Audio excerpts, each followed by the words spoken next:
I could have your attention, please. Everyone,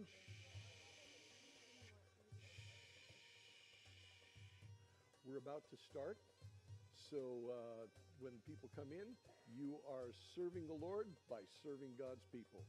So that's the deal. So thank you again for your help tonight. If I don't get a chance to say thanks between now and tomorrow after church, you are thanked.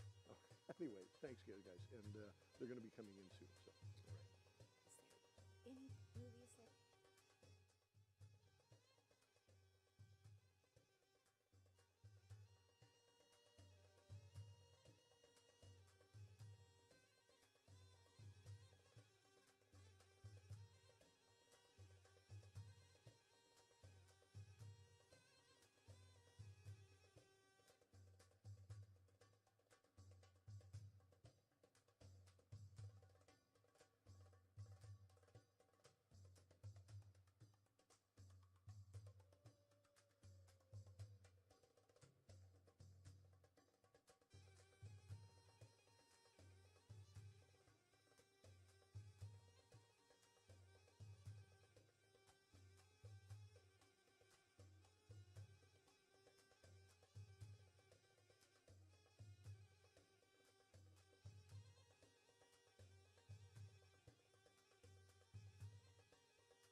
Come in, come in. Welcome everyone, please come in. Come in and make your way around the outside of any of these tables. And if you would please remain standing. Come in everyone, please come up towards the front. Great seats, great tables. Make your way around the outside of any of the tables and please remain standing. Come in, come in. Welcome to the feast. Come in everyone and make your way around the outside of any of these tables and please remain standing. If you have difficulty standing, you're welcome to sit down. Come in everyone, come in. Welcome.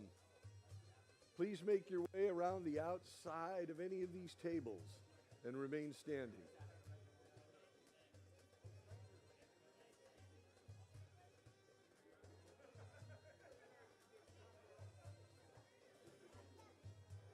Come in, come in. Please come in, make your way around the outside of any of the tables, and please remain standing.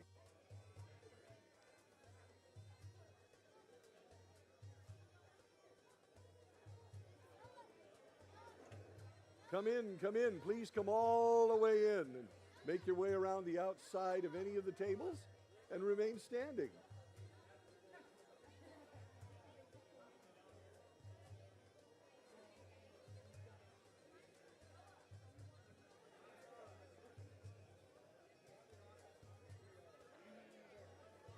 Please come in.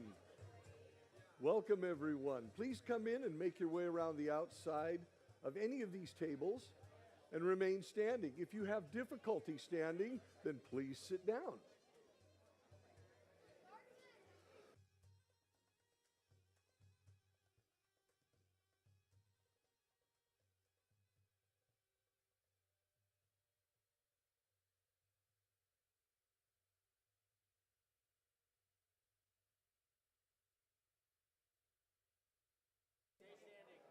Come in, everyone. Please come in.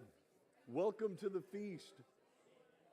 Please make your way around the outside of any of these tables and remain standing. If you're unable to remain standing, please have a seat.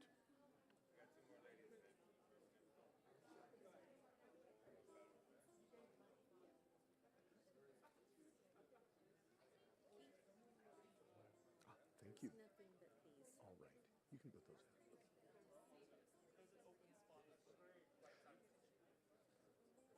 All right. I think that's everybody. And if it's not, they'll just have to start eating late. That's all I can say. Good evening, everyone. My name is, if you don't know already, because of the Galilean wedding, but my name is Jay McCarl, and I'm the pastor of Calvary Chapel on the Georgetown Divide, which is in Northern California, down in the Gold Country, about 45 miles northeast of Sacramento, up in the foothills. And I actually live in a town called Cool. Same thing, Cool, just like it sounds. But it's named after a Methodist traveling evangelist who used to preach to the prospectors during the gold rush. And so that's where I'm from. But what I'm going to be showing you tonight is what I've learned after many, many years of research. But hey, way more important than that, spending a lot of time in Israel with just all the right people learning these things. You see, tonight, I want to introduce you to a feast. And we're going to take you all the way through some things that maybe you saw, heard of, read about, but never imagined. You see, the Bible, as I've been teaching the students here, is an easy book to understand. Now, you may be thinking, yeah, right, which Bible are you reading? But it really is, because that's why we have a Bible. God wants to be understood. But to understand it even more simply, we got to crawl inside the heads, the minds of the people who lived 2,000 years ago and walked with Jesus. Because if they were reading our Bible today, they would know exactly what's going on in there, and the messages explode out of the scriptures like never before. And even though we're talking about New Testament things tonight, excuse me, that it takes it all the way back into the Old as well. Well, I hope you find the Bible much more simpler this evening. And I think the Lord, he's going to speak to you a lot. So let me take you back a couple of thousand years to a peasant village where, as you can tell because I'm dressed relatively in dark colors and purple, that, well, I'm a rich man. And I've been listening to this rabbi who is very young and very wise. And he's been telling me remarkable things like, when you have a feast, which are only for the rich, don't invite your rich friends so that they can pay you back and pay the favor. But instead, invite the poor and the peasants to come, and they can't pay you back, and great is your reward in heaven. And I thought, very wise words, and I happen to know poor peasants. You. So, I've invited you to my feast. I sent my chief servant 6 months ago to say, you're going to be invited to a feast. He'll come back to get you. And you don't know when. You don't care. You don't have a watch or a clock. And then one day he pounds on your door and says, come with me. And as you're coming with him to my feast, which is usually towards the end of the day, it's about this time of day, in fact, where the light is low, but it's beautiful, and you start arriving to my house, he's yelling and shouting the whole way from your house to mine. And sir, what is your name? Mark. Everybody, this is Mark. If you don't know him, you'll know him really well by the end of the evening. Mark has been invited by my chief steward, my chief servant, and he's shouting, Mark is going to come, and he's going to be the guest of honor at my master's house. Now, you might be embarrassed by that, but in those days, you're not. You're like, you know, it's me, yeah, because that's the way they were in those days. And it was just getting honored was like the thing you wanted to happen. And of course, people are looking because he's making such a fuss about you, and they're saying, boy, I wish I was Mark, because he's a poor peasant. He's going to a wealthy man's feast. And as you approach my house and the chief servant, I can hear him shouting and yelling, and he's getting closer and closer. And finally, he stops. I know Mark is here. And I send out all my servants before you even enter the gate of my house. And they pour water on your hands, and you can splash it on your face. And they give you clean towels, and you can wipe the dust off your face and off your hands. They pour water on your feet just to refresh your feet. No, this isn't a foot washing. This is all refreshing. And it's for my way to honor you. My servants are overwhelming you. And finally, when you're refreshed, you step forward, and I step forward, and I greet you in the typical manner of that day. I come up to you, and I say, hi, how's it going? Of course, I'm not going to do that. It's actually going to be howdy. No. With the way they greeted each other in those days, I think some of you may know this, and you probably can guess, but it wasn't the way we do it. When I say to you, hi, what does that mean? Hello. What does that mean? I have no idea. How about this one? How are you doing? I don't want to know, and you don't want to tell me, but it's considered polite, and this is part of our greeting. Instead, I greet you with something that is very precious. I greet you with a blessing. Now, a blessing is something that only God can give. If I say God bless you, that means I really can't do that, but I know He can. And if I say God bless you, it's not just because you sneezed, perhaps. It's because I really want God to do that, because He does it exceedingly well. And I don't know what He's going to do, but I want Him to do that. So as I approach Mark, I would say to him, peace be unto you. That's a blessing. Only God can give that quality of peace. But what does that mean? Well, it's very simple, but it's not something that usually enters our minds. Peace be unto you means I want God's peace to rest upon you and all of us for the evening. But His peace, what is that? A nice quiet evening? Restful? Not exactly, though it could include those things. God's peace upon you would include good health, a long life, healthy kids, a happy wife, a good home, prosperity. This is not a prosperity doctrine thing. I don't like that.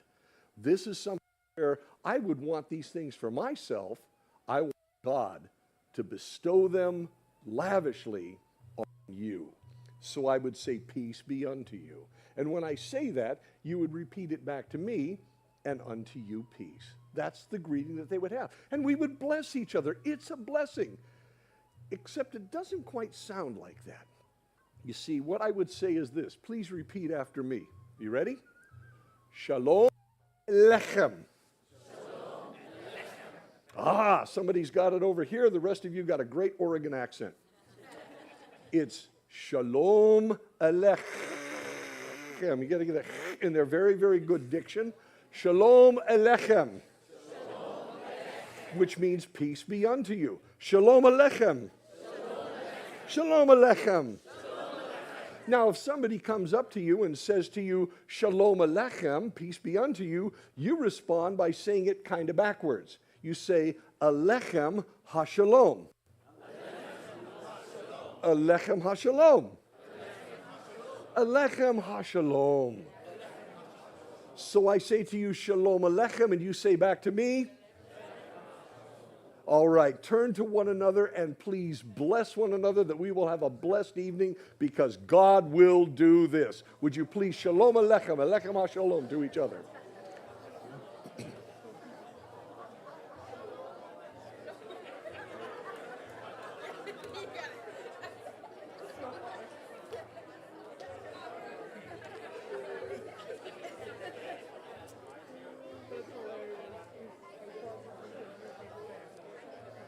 Very good.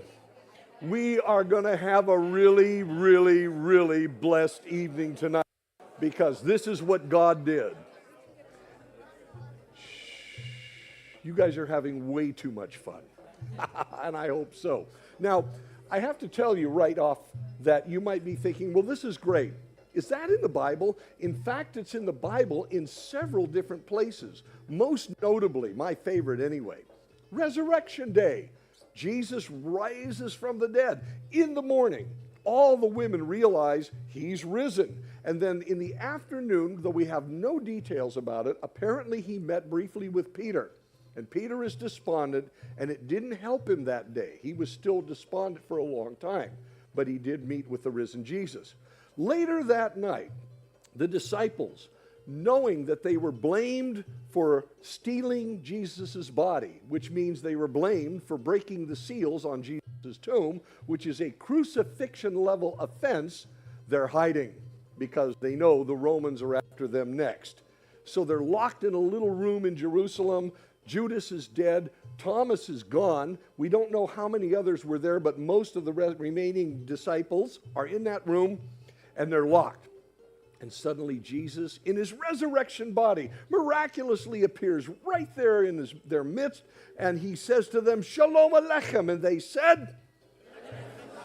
they said nothing. They were terrified. They thought he was a ghost. And a week later, they're still locked in that room. And he does it again. And they still didn't respond to him because they were terrified. But he says, peace be unto you. Guys, it's been a rough week, but it's going to be okay. I love that. And so, along with that greeting, there would be gestures, there would be a holy kiss, all of these things. We're not going to do those tonight. Besides, I don't think you want to be holy kissing each other anyway. So what I'm going to say is, as the owner of the house, after we've greeted each other, and our greetings, by the way, they only take just a couple of seconds, very, very quick, but they're so meaningful.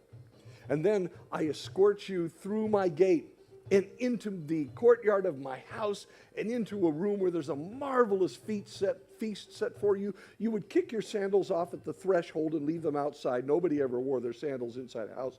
You don't have to take your shoes off tonight. It's okay. But in those days, nobody ever wore their shoes in the house.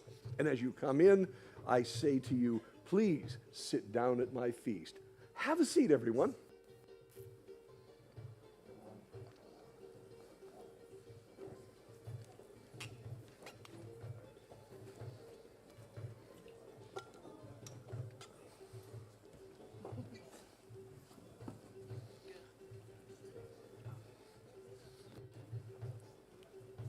Now, I hope you're comfortable, because we're going to be here for a couple of hours. Yes, we're going to take a break. Don't worry about it. And the restrooms are over there when we have the break. But as you're now in my feast, I have some things that I have to do for you before anybody can even go near the food. Me, least of all, because as your host, it's my duty to make sure that you are treated like kings and queens at my feast. Therefore, you eat first, and not until you're completely full and satisfied would I ever even touch a morsel of food. As your wealthy host, this is how I treat you. This is called hospitality. Now, we all talk about hospitality, and your church has hospitality ministry of some sort, and you might hear of hospitality as far as hotels and that sort of thing goes. This is a whole other level. Hospitality, on hospitality hangs all your honor or your shame in those days. And to those people back then, it was everything. They took it literally deadly serious. So if I don't treat you right, you know that I'm rude. I might even be insulting you as a host. And that, by the way, them's fighting words in those days. So I make sure that you are treated like kings and queens. And I have at least 4 gifts of hospitality that I have to bestow on you. Now, only one I'm going to talk about extensively. I'll blow through the other ones pretty quick. But I have to do this before we can even eat. The first one that I'm going to do is that I'm going to see to it that, I'm going to see to it your feet are washed. So, ushers, we're going to have a foot washing service now. I'm just kidding. Don't worry about it. Those are awkward, aren't they? But they're really good. Listen, I'm going to make sure that your feet are washed.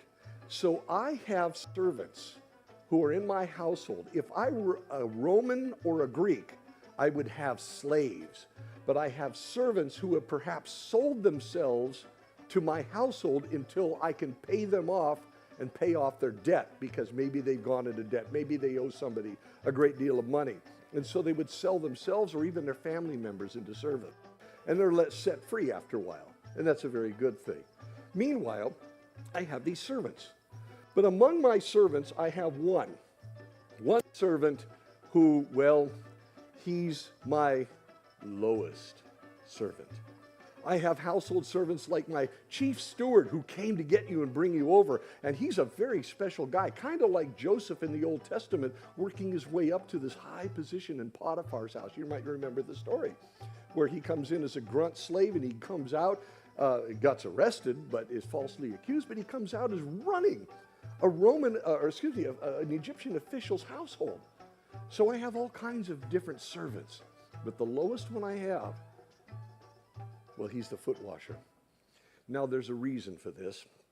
First of all, he's going to go around the table, starting over here and work his way around, and he's going to wash everybody's feet at the table. And your feet in those days was considered the filthiest part of the human body.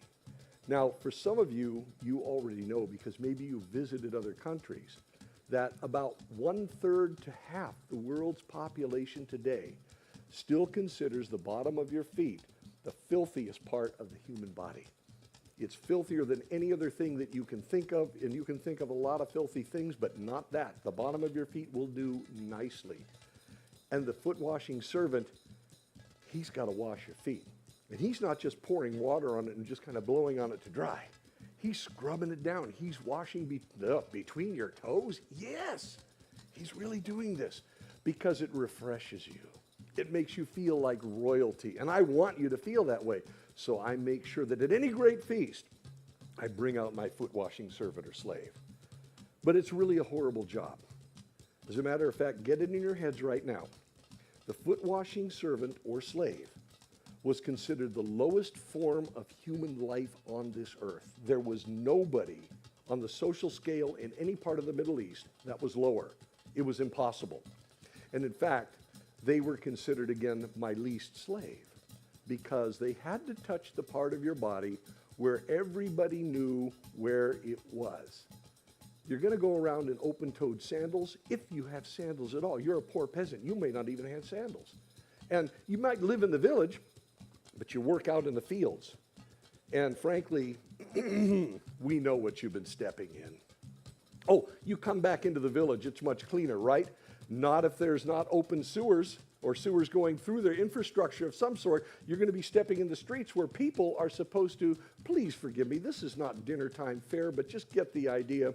They're supposed to take their bedpans outside the village and toss them, but sometimes they just get lazy and throw them in the streets. You say, that's disgusting. Yes, it is. And you can't even begin to imagine what these village or town streets must have smelled like back in those days, but the people just got used to it. We know where everybody's been walking, and this guy has to touch the bottom of your feet. But here's the next thing about it too. You see, when they're washing your feet, this poor slave is thinking this is like the worst thing that could ever happen to a human being, because the bottom of your feet is so disgusting that to expose the bottom of your feet to another person is considered a deadly insult. For instance, maybe you've seen pictures, especially recently with all the hubbub going on in the Middle East, of a Western diplomat dressed in a three-piece suit sitting down perhaps with an Arab prince or king somehow, and they're dressed in the long flowing robes with the headscarf and all of that. And if you've seen these pictures on the internet or a newspaper, if they still have such things, and you'll see them sitting in great big puffy chairs, and they always look really uncomfortable. And it really struck me as funny. I'm missing something. Why do they look uncomfortable? And the reason why is this. For both of these people, both feet are flat on the floor when they're sitting. They don't cross their legs. They don't cross their ankles. Nothing. Their feet are flat down. Because if that Western diplomat were to suddenly raise his foot, even like that, towards that prince, the interview's over. He storms out, and now there's enmity between these two because you have just given him a deadly insult by exposing the bottom of your foot to them. Wow. Not only that, some of you here are old enough, not that old, but old enough, to remember when George W. Bush left the presidency, one of the last things he did 2 weeks before the other inauguration, he went to Iraq to do a news conference. It was a surprise, and it was an encouragement to the troops over there. And he's in a room, and he's dressed in like a blazer of some sort, and he's standing at a podium talking, and suddenly he does this, and a shoe goes flying by his head. And he straightens up. What happened? And then another shoe goes flying by his head. And now he's laughing. And nobody else is. And anybody in the Middle East who saw the video of this is like, suddenly in the room, you can see it on YouTube if you look it up. There was an Iraqi reporter at the back of the room who had taken off his penny loafers and thrown them at the president. Suddenly, everybody in the room, as far as security, piles on top of the guy. Now, in Sacramento, they had a guy on the radio who said, jokingly, you saw what happened. Let's put it out there to the radio audience. Who would you like to throw a shoe at? And I had to call in and tell him, you don't understand what happened there. We're laughing at it. Those people think that's an assassination attempt, because when somebody raises their shoe to you like that or throws it at you, it means I wish you were dead and I would kill you if I could. It's that serious. Exposing the bottom of your foot to someone, a servant has to wash that. If you're that servant, it's like, But that's what I'm having that servant do for you. He's washing your feet. Perhaps you remember over in John 13, when Jesus is speaking about Judas Iscariot, he says, the one who has eaten my bread has lifted up his heel against me. That's what it means. It shows Judas's intent. He was saying, I wish you were dead. That's really, really heavy. But that's what was going on there. So, I'm going to have my foot washer wash your feet. That's the first gift of hospitality. The next gift of hospitality, it's right there in front of you, except for me, I would have a servant come in with a tray and a pot full of water, and he's going to pour you a glass of cold water. And it can be cold. This is a tremendous thing, because the greatest, most precious commodity in the Middle East is not diamonds or gold or spices. It's water. And so I'm giving you that which is most precious to both of us. And it's cold, because even on the hottest day, I can produce a cup of cold water by taking a porous clay pot, soaking it in water, putting water then on the inside, taking it outside and sticking it in the shade of a hot day. And the evaporation process of the water on the outside evaporating causes the water on the inside to drop in temperature. And on a 110-degree Middle Eastern day, I can give you a cup of water that's about 73 degrees. It's an ancient refrigerator. Try it someday. It works. Up here in Brookings, maybe not so much, but down south, yeah, definitely, or in the desert. You can test it. It's amazing. The next gift that I would give you, well, this one actually is for Mark, you see. So Mark, being my guest of honor who has come, now this is the one he's been waiting for, by the way, as my guest of honor. I've done all these other things, and you're into it because you're a poor peasant. Nobody's ever done these things to you before. So now I pick up this little jar, and it's sealed on the top, and you know what it's for. And I come around behind you, and as I come behind you, you sit there patiently with a big smile on your face because you know what's coming. It's a little vase full of, well, an alabaster jar, as it were, but not full of perfume, but olive oil scented like Middle Eastern spices or flowers or something. It smells really good, but it's not perfume, but it does smell really good because, well, in those days, with a lack of water, Mark hasn't bathed in a month or two. So I want to refresh him and refresh the rest of us.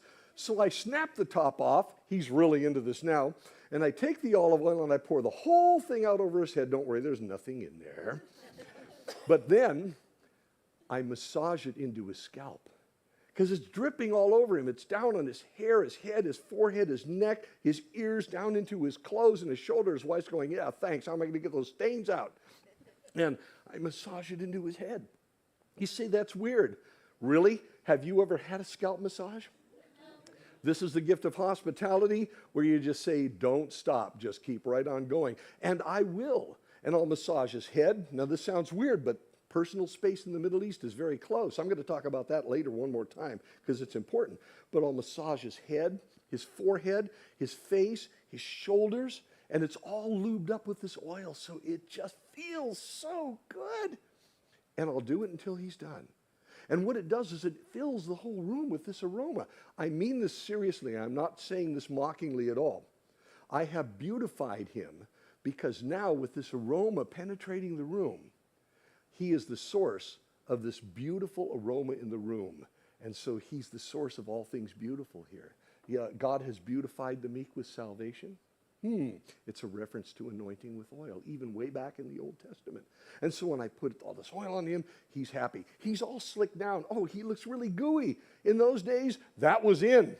The gooier you were, the more everybody loved it, because to be anointed with oil and keep it that way, it was considered very clean, very honorable. And when, after however long the feast takes, when he leaves my house and he goes home, and people see him all gooey and wet and slicked down with oil, which he wants them to see, they're thinking only one thing: somebody really loves that guy.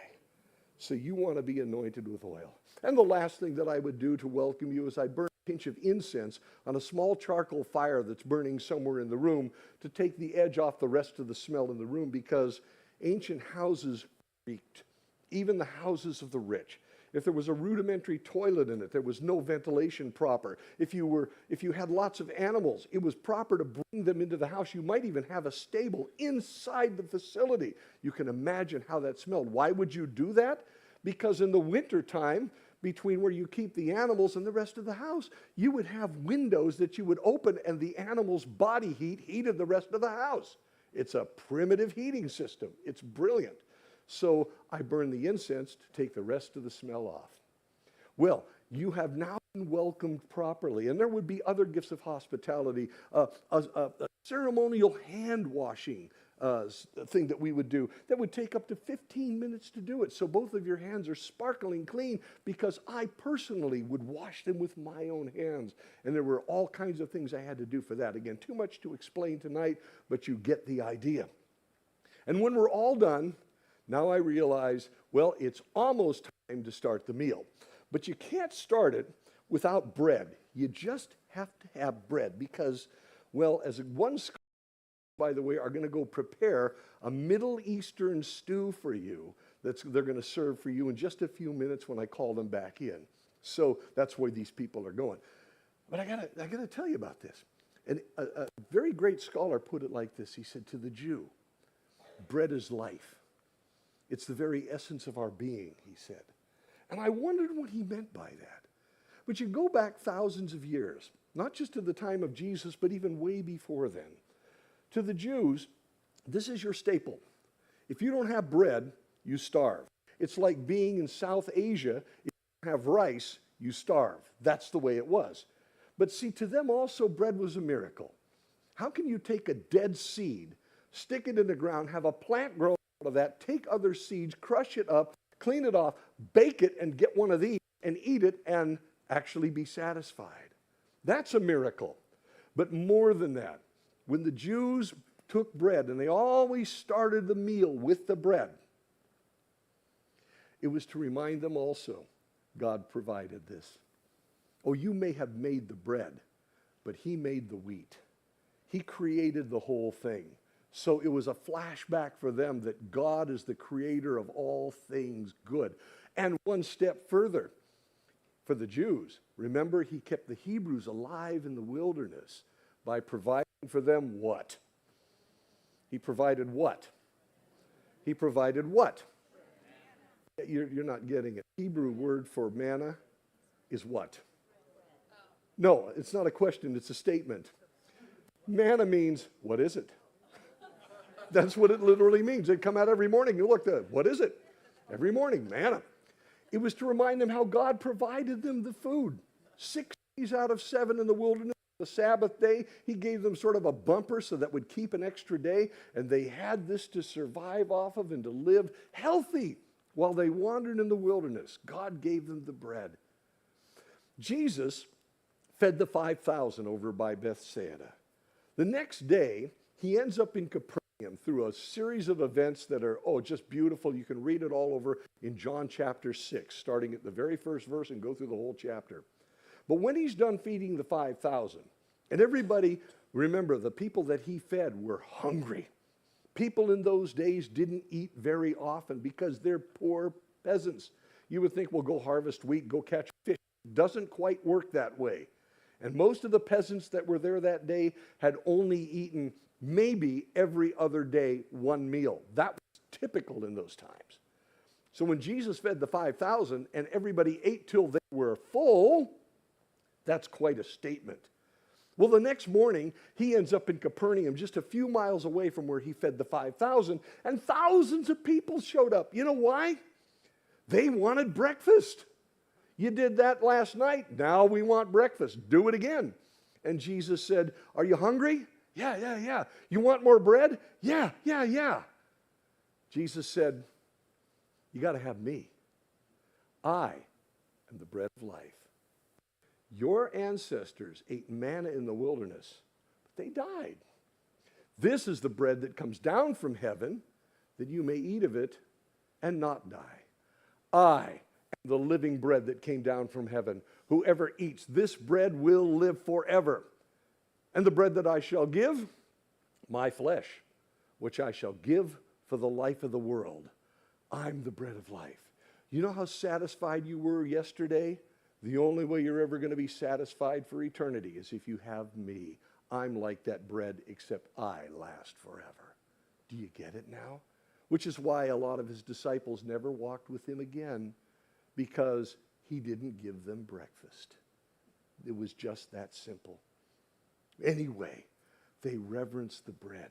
And so here's what I'd like you to do. First of all, I have a table manner that I have to tell you before we actually pray over the food. And this is a very important table manner. Everybody raise your right hand. Raise it up. It's okay. Now, you notice that you keep your hand up. Look at the table. Look at your hand. Look at the table. Where's your knife, fork, and spoon? Look at your hand. Wiggle your fingers. There it is. Knives, forks, and spoons as tableware were not invented until 1,000 years after the time of Jesus. This meal is a hands-on dipping meal. No double dipping allowed, by the way, and that was a Jewish rule way back then. It's not the Seinfeld rule today. There's no double dipping. But here's the thing. You only touch food with your right hand. Everybody raise your left hand. You will not touch my food with that horrible hand. Everybody raise your right hand. This is the clean hand. This is the kosher hand. Everybody raise your left hand. You never touch food with your left hand, because I know where that hand's been, because in the days of no toilet paper, this was used for...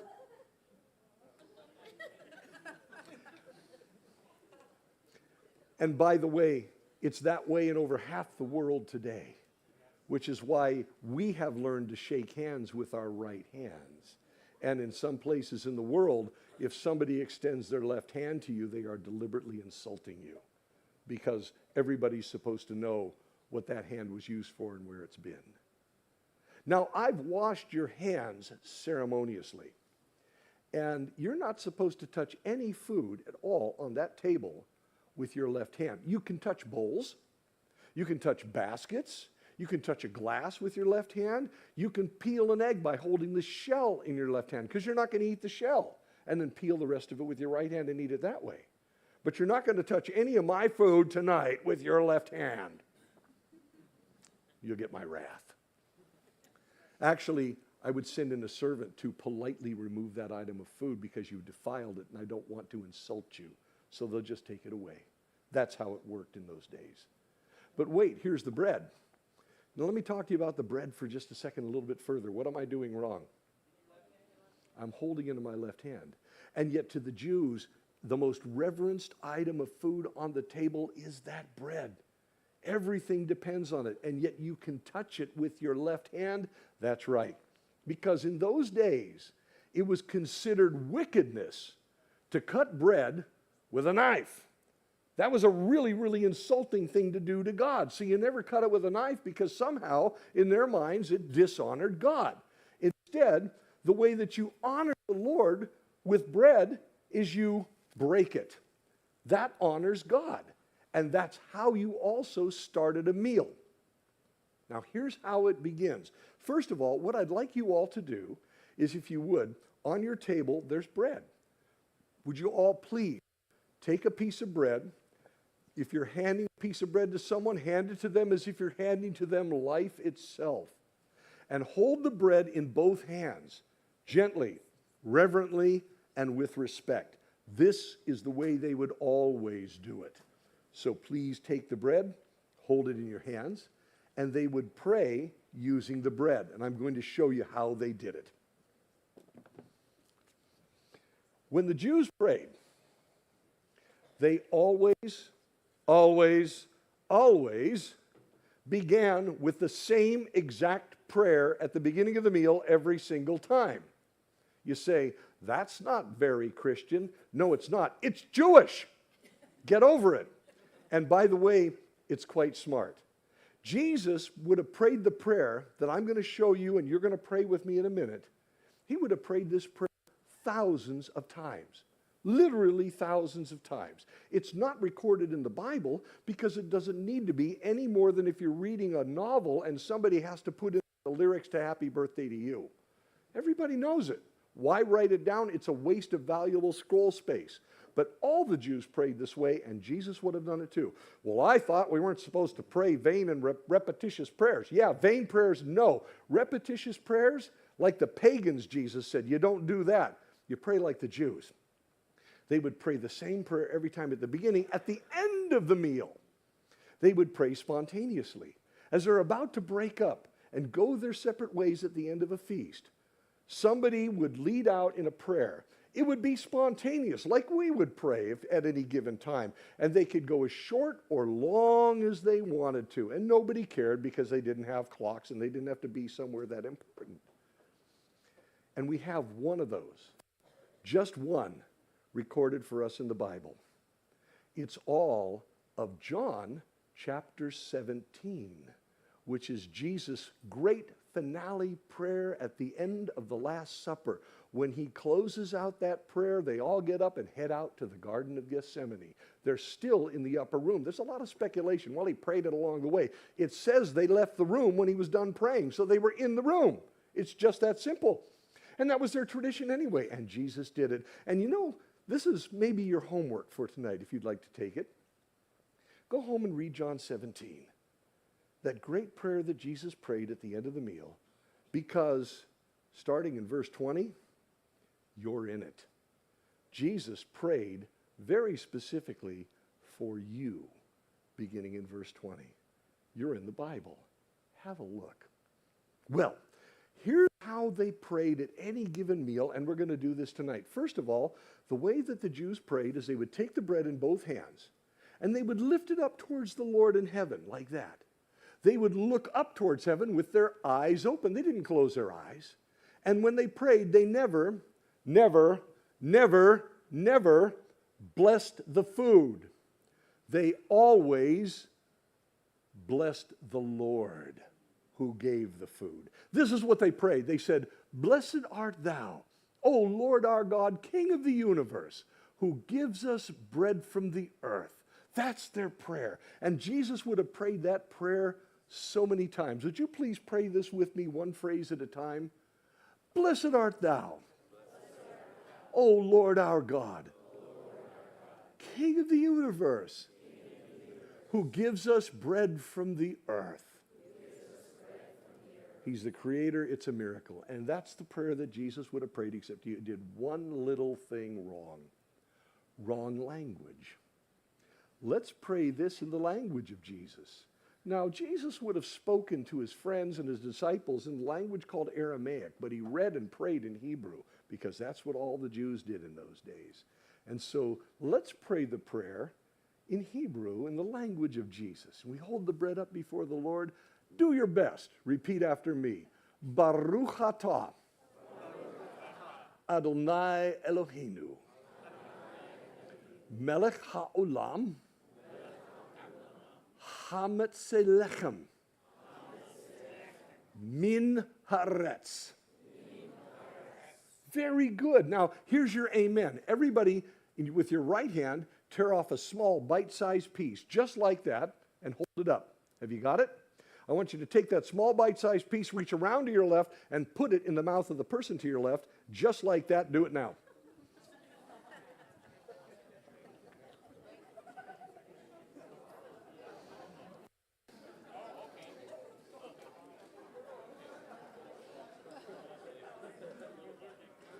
Very good.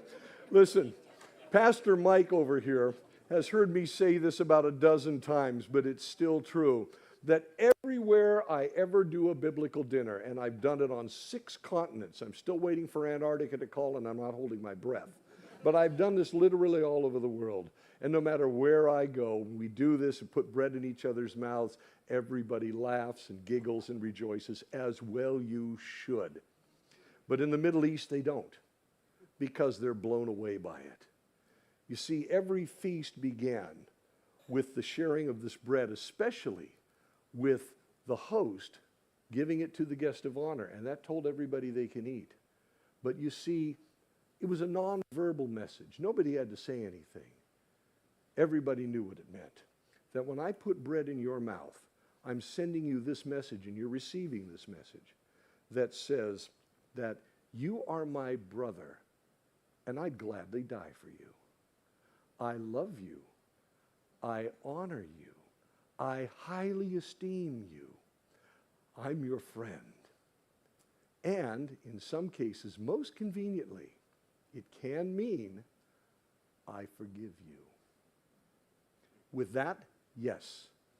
And having someone put bread in your mouth back in those days was honestly, factually, the greatest honor you could ever do for another person, except for physically dying for them. So tonight, tomorrow, in a restaurant, during communion, whatever, if you want to honor somebody and tell them, you are my brother or sister, and I'd gladly die for you. I love you so much. I honor you. I esteem you as greater than me. You are my friend. And maybe even, and I forgive you. Then take a piece of bread, any Wonder Bread, I don't care, and tear off a piece and go up to them and shove it in their mouth. It's a precious thing to do. Well, that's how the meal begins. Now, they're ready to serve you. Just give me 30 seconds here, everybody, of the servants I'm talking to. On your table, as you can tell, it's a hands-on meal. It's also a dipping meal. You have fresh vegetables, including carrots, cucumbers, bell peppers, which are from the New World, but they make really good spoons, and you can eat the silverware when you're having the stew. Also on there are radishes they would have had, and strawberries. They had those in Jesus' day. You have hard-boiled eggs. Remember, you can hold it in your left hand and peel it with your right hand and eat it. You have nuts on the table, including almonds and pistachios. Watch out for the pistachio shells. You have dried fruits, including dried figs, prunes. They had lots of prunes and dates. You have hummus in a little bitty bowl that's right there. Hummus is ground up garbanzo beans, a little sesame paste and garlic and that sort of thing. Dip your bread in there. Dip the vegetables in there. Dip whatever you want. You are my kings and queens. You get to make those rules and those combinations on your own, and I will help you with it because, once again, I'm here to serve you as your host tonight. Also on the table is fresh fruit. You have grapes and apples and all kinds of fruit on the table. That's not decorations. Those have been washed. They're ready to eat. They're for you. Pickles, they would have had those too. And maybe a few other things to explore, but especially something called charoset. It's like a chutney, and it's in a little bowl, like right in front of this young lady right here. It looks kind of like a little apple cobbler without the crust. Dip your bread into that. It's out of this world. And they would have had that at the Passover. Jesus and the disciples would have really enjoyed that. Meanwhile, you can begin the feast anytime. And here's what's going to happen. The servants are now going to come and serve you an authentic Middle Eastern beef stew. We're not doing lamb tonight. We're doing beef. It's delicious. And they're going to hand it to you from the center of the table. And you can enjoy this all evening long. I'm going to take a 10-minute break here. I'll come by and visit you a little bit. But then when we start back up, you can keep on eating all night long, as much as you want. As a matter of fact, I'm going to try and look you in the eye. And if your eyes aren't bulging out, you haven't had enough yet. So we want you to enjoy the rest of the evening. But when I do come back after 10 minutes, you keep eating, but please give me your undivided attention at that time. So as we say in Israel, b'te'avon, good eating to you. Enjoy your meal, and I'll be back in 10 minutes. God bless you. Come on, everybody, feed those folks.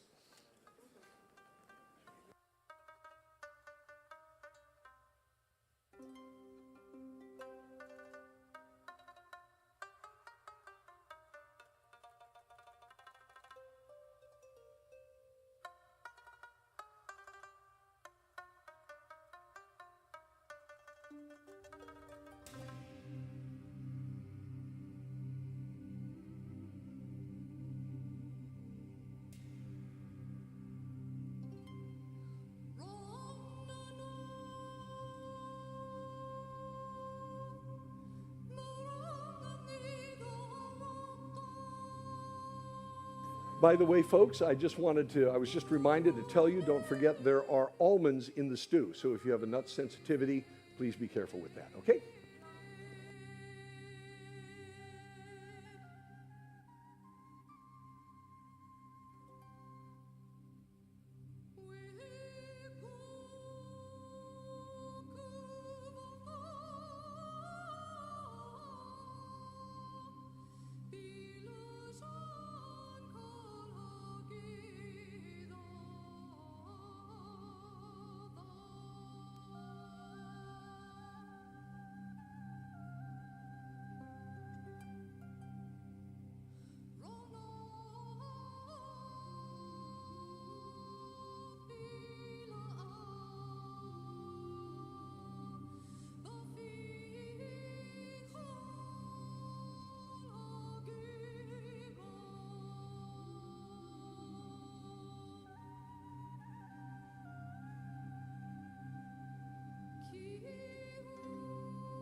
A little more grape juice? You guys should just bring us like a pitcher of juice, because once he starts talking again, you guys won't be able to come up with it.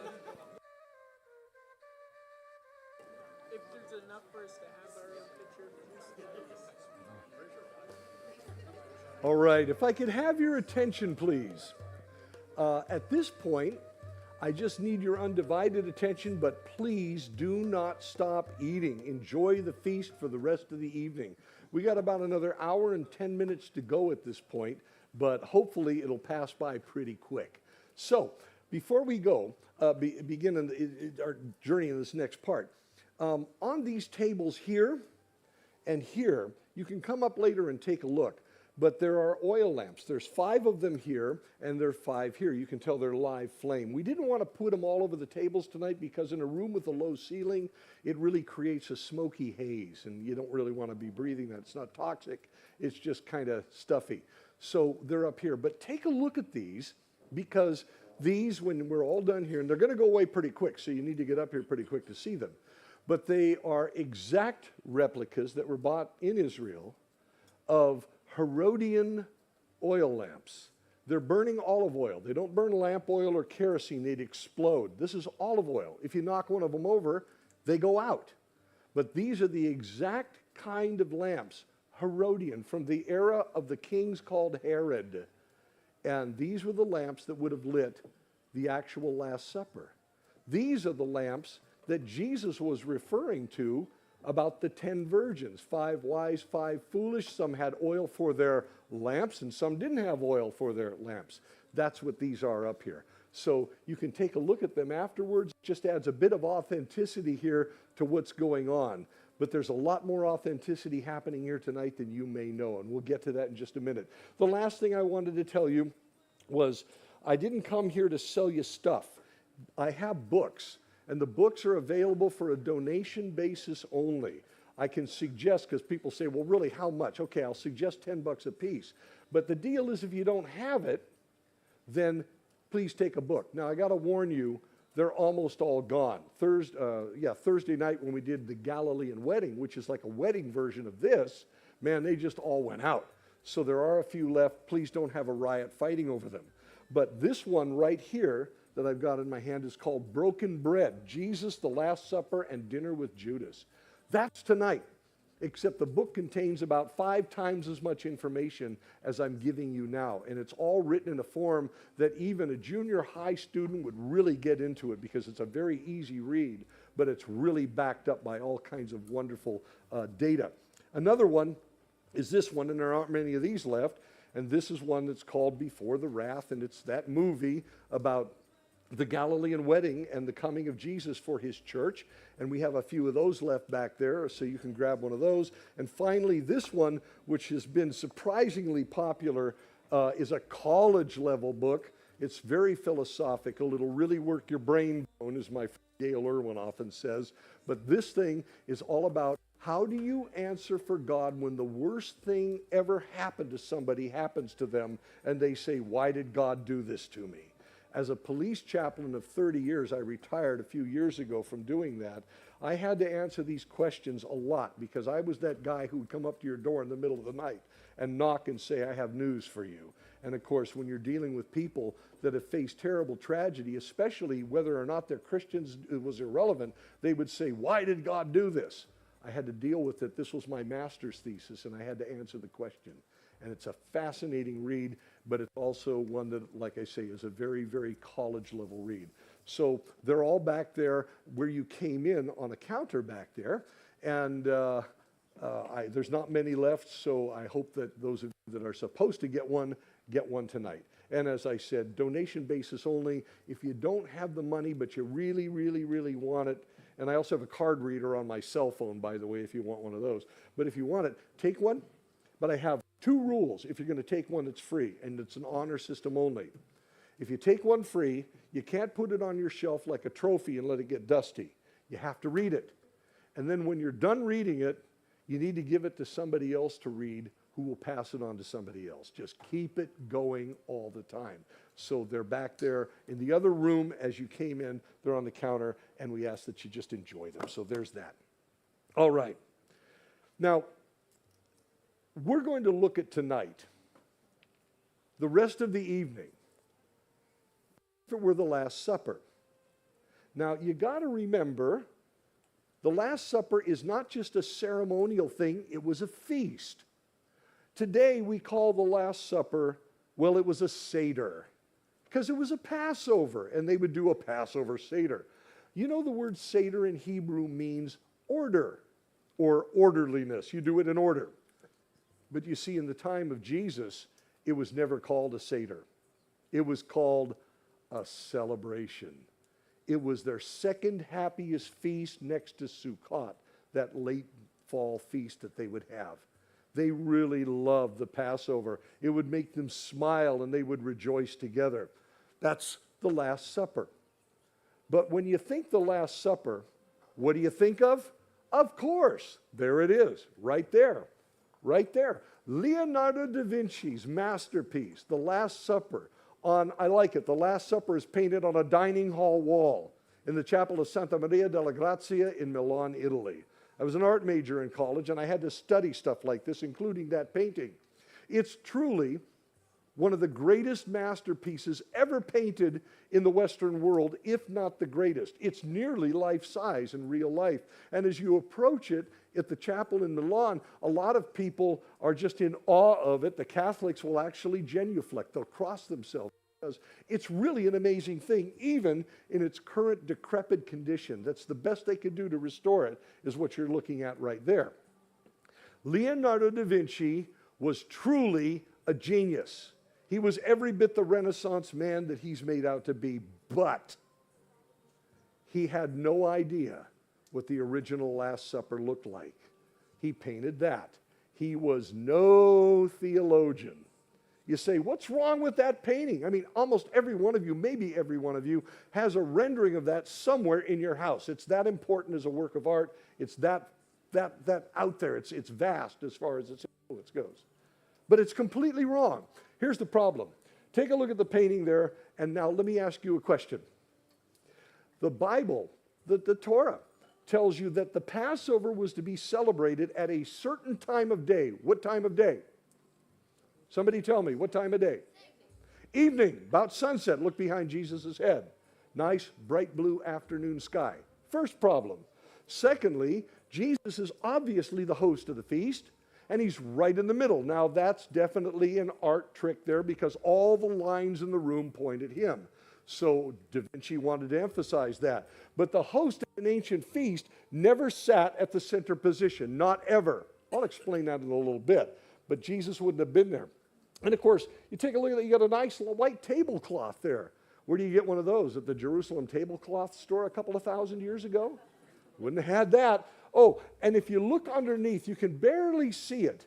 But over here, right underneath, especially on the right-hand side, you can see that all the disciples are still wearing their sandals. Very bad manners, folks. And of course, there was ceremonial food that was supposed to be on the table. They had all kinds of things in Jesus' day that they would have put out there along with the ceremonial foods we're beginning to learn. But on the table, there would be two main important items that were ceremonial for a Passover. Somebody tell me what they were. Bread and lamb. Bread and lamb. And so they would have been on the table there. But you see, I guess Leonardo da Vinci didn't like lamb because in front of Jesus, if you look very, very carefully, he has a plate with eels. Fish. And they're not even kosher fish. And not only that, but you would have unleavened bread on the table. What does unleavened bread look like? It's not what you have tonight. That's leavened bread because, well, if we had unleavened bread on the table, it would look like a paper napkin, a crepe. If we had unleavened bread on the table, it would taste like a paper napkin. So we wanted you to enjoy the meal. But on that table, you would have had these crepe-like items there. But Leonardo da Vinci, I guess, didn't like it. So he painted literally little Italian dinner rolls all over that table. It's a masterpiece. It's a wonderful painting, but it is completely wrong. Listen, in the days of Jesus, the people never ate the way that we eat today. The Jews never did. First of all, they always ate on the floor, so they wouldn't eat at a table because only kings and queens, like this table, ate at high elevated tables and sat in chairs. Nobody else ever did that. Besides, the women always did all the cooking. That was proper, that was cultural, that was appropriate. The women did the cooking while the men went down the street to Starbucks, drank coffee, and talked about politics. Not much has changed in a couple of thousand years. However, there would be a cook pot. It could be made out of bronze like this, but typically it was made out of clay. The women would nestle it down into, I don't want to catch myself on fire with my own lamp up here. They would nestle it down into a charcoal fire. They would put water in the pot. They would put lentils in there. Beans, they had a lot of beans in those days they had to go off of. They could even put roasted grain and do something with it. They would put vegetables in there if they had them, spices, whatever they could. And they would make this pasty goop, just a very, very rich, thick porridge almost, that people would eat when they had the food. And as I said, they ate maybe every other day. So this was a very great occasion. When everybody came and gathered around at the meal, they would take their bread, which was leavened but still looked like a crepe or a tortilla. They would bless the bread, tear it, and then they would tear off a piece, put it between their fingers, and all of them, whenever they wanted to, could reach in the pot and pinch the food between the bread and put it in their mouth. That's the way they ate, much like you do in traditional Mexican food. That's the way you do it. I love doing it that way. They did it this way in the Middle East. That's how they would gather around the table. And you notice how I'm sitting right now. I'm sitting in such a manner where I can't accidentally expose the bottom of my foot to a family member. My feet are pointed outward. I'm not sitting in any way that I could possibly insult a friend or a family member. This is the way the Jews would eat. And as I said, maybe once every other day. You say, what about meat? They may own animals, but you got to remember their animals were their wealth in that day. And they couldn't afford to kill them. They would maybe raise a lamb or something for a special sacrifice, and that would be set aside.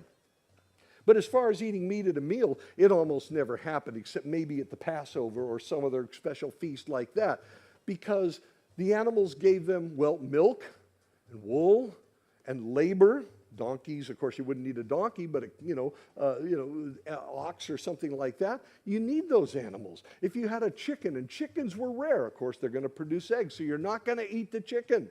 So what are you really going to eat? Is starchy food, vegetables, maybe some fish if you could get it that was dried and salted. You might eat it separately. You might throw it in the pot. If you were wealthy, you could pretty much have anything you wanted to. But 80 to 85% of the people during Jesus' day were so poor, they only ate meat maybe once a year. So that's how poor they were. By the time of Jesus, the rabbis of that day had brought forth a brand new, another tradition to lay on the people. This one was interesting, though. You know, Jesus put down the traditions when he told the Pharisees, you make the traditions of man as if they're the laws of God, and that was really a dig. But this one was a tradition of men, and it seemed to be a very good one because Jesus and the disciples actually honored it. During the Passover, the rabbi said, you are to eat that meal, one meal every year, the Passover, as if you were a rich man.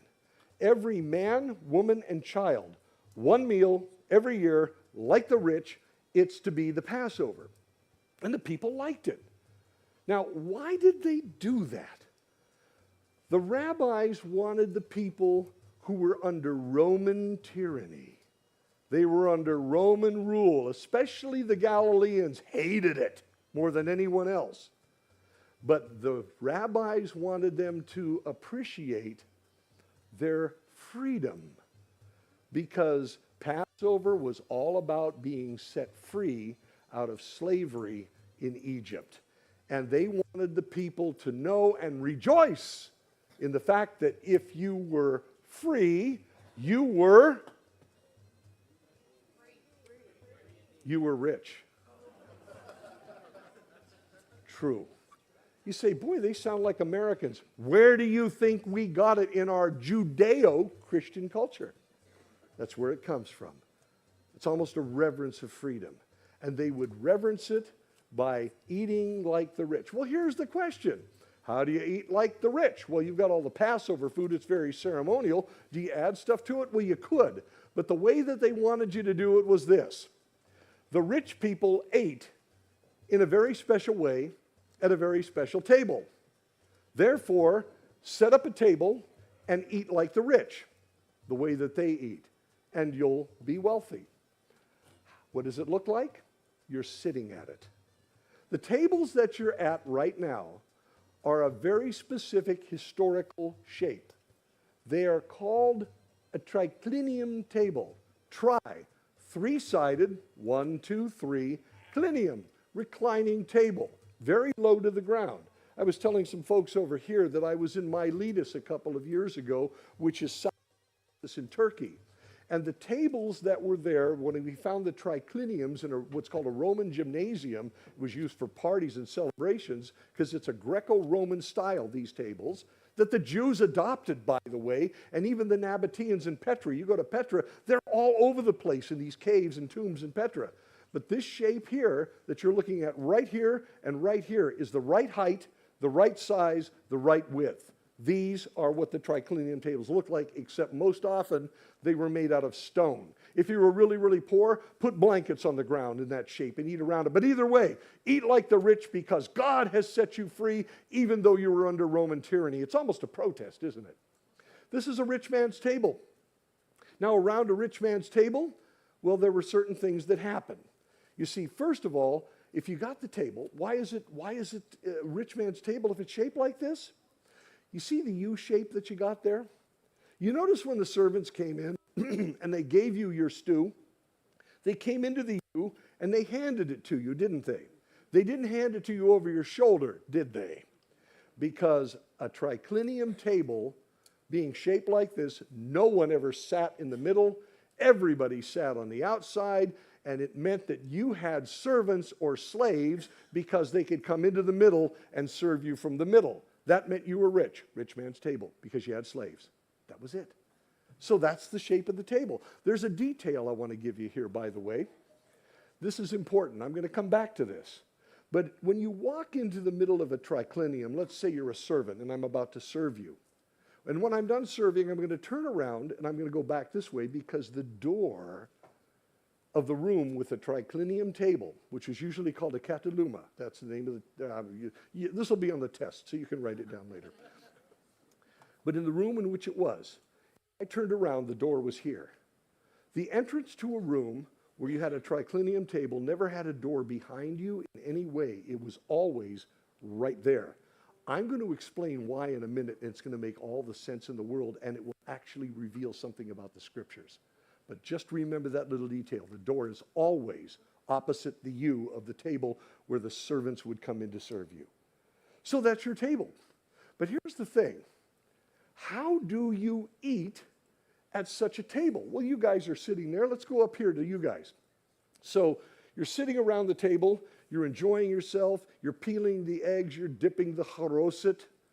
But this isn't how the people in Jesus' day would have sat at this table. Anybody at a triclinium table. Tri, three-sided, clinium, reclining table. Guys, assume the position.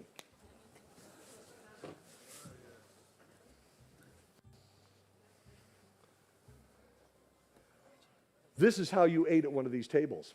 Because the rich people did. There would be a mat or a cushion all the way around the outside of the table that you would recline on. Notice they're all reclining on their left arm. So Adam's reclining on his left arm. These guys are reclining on their left arm, but they're all facing each other's back. There would be a pillow, perhaps, that would go along the full length of the table right up against the edge of the table that they could also rest on. If they wanted a better view, they could sort of rest on their elbows and face everybody else. But they loved being on the floor. Now, if you want to try this, you at the lower tables tonight, good luck. You're probably going to last about 5 minutes because our bodies in the West really aren't built for doing this. But you can do this. But this is what they did, and they enjoyed it. I was telling the folks here, the disciples up here, that when I was in Jordan, I've been to Jordan many times, they have a freeway that runs north and south over an ancient road called the King's Highway. And when we're driving up there about noon, you'll find truck drivers pulled off to the side of the road where they pull out their lunches, put down like a Persian rug, and recline just like this along the freeway and eat their lunch because it's considered a very elegant, comfortable way to dine. This table, this rich man's table, this is how you would eat around the table. And while you're reclining at the table, I got to get down here too because I got to recline and be like a rich guy. So I'm reclining at the table like these guys, and the way you eat, you have to twist your body like this. And you pick at the food, you have immobilized your left arm. You can't possibly touch food with your left arm unless you straighten yourself out at the table so you could break the bread with both hands or do something else.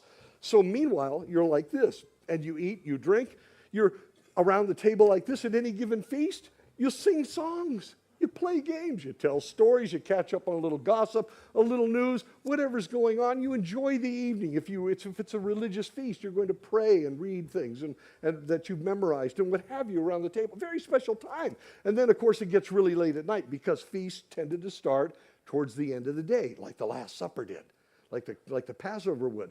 And, of course, it gets really late, and the lamps burn low, and, of course, you need to go home, right? So you're going to go outside and go home. No! You don't have any headlights on your donkey. There's no street lamps out there. And you're not going to carry a lamp with you that far because it will blow out. Torches don't last that long. So what do? Look, you're on a cushion. You got a pillow all the way around the table. It's comfortable. And all you do is just go to sleep at the table. Take the night off.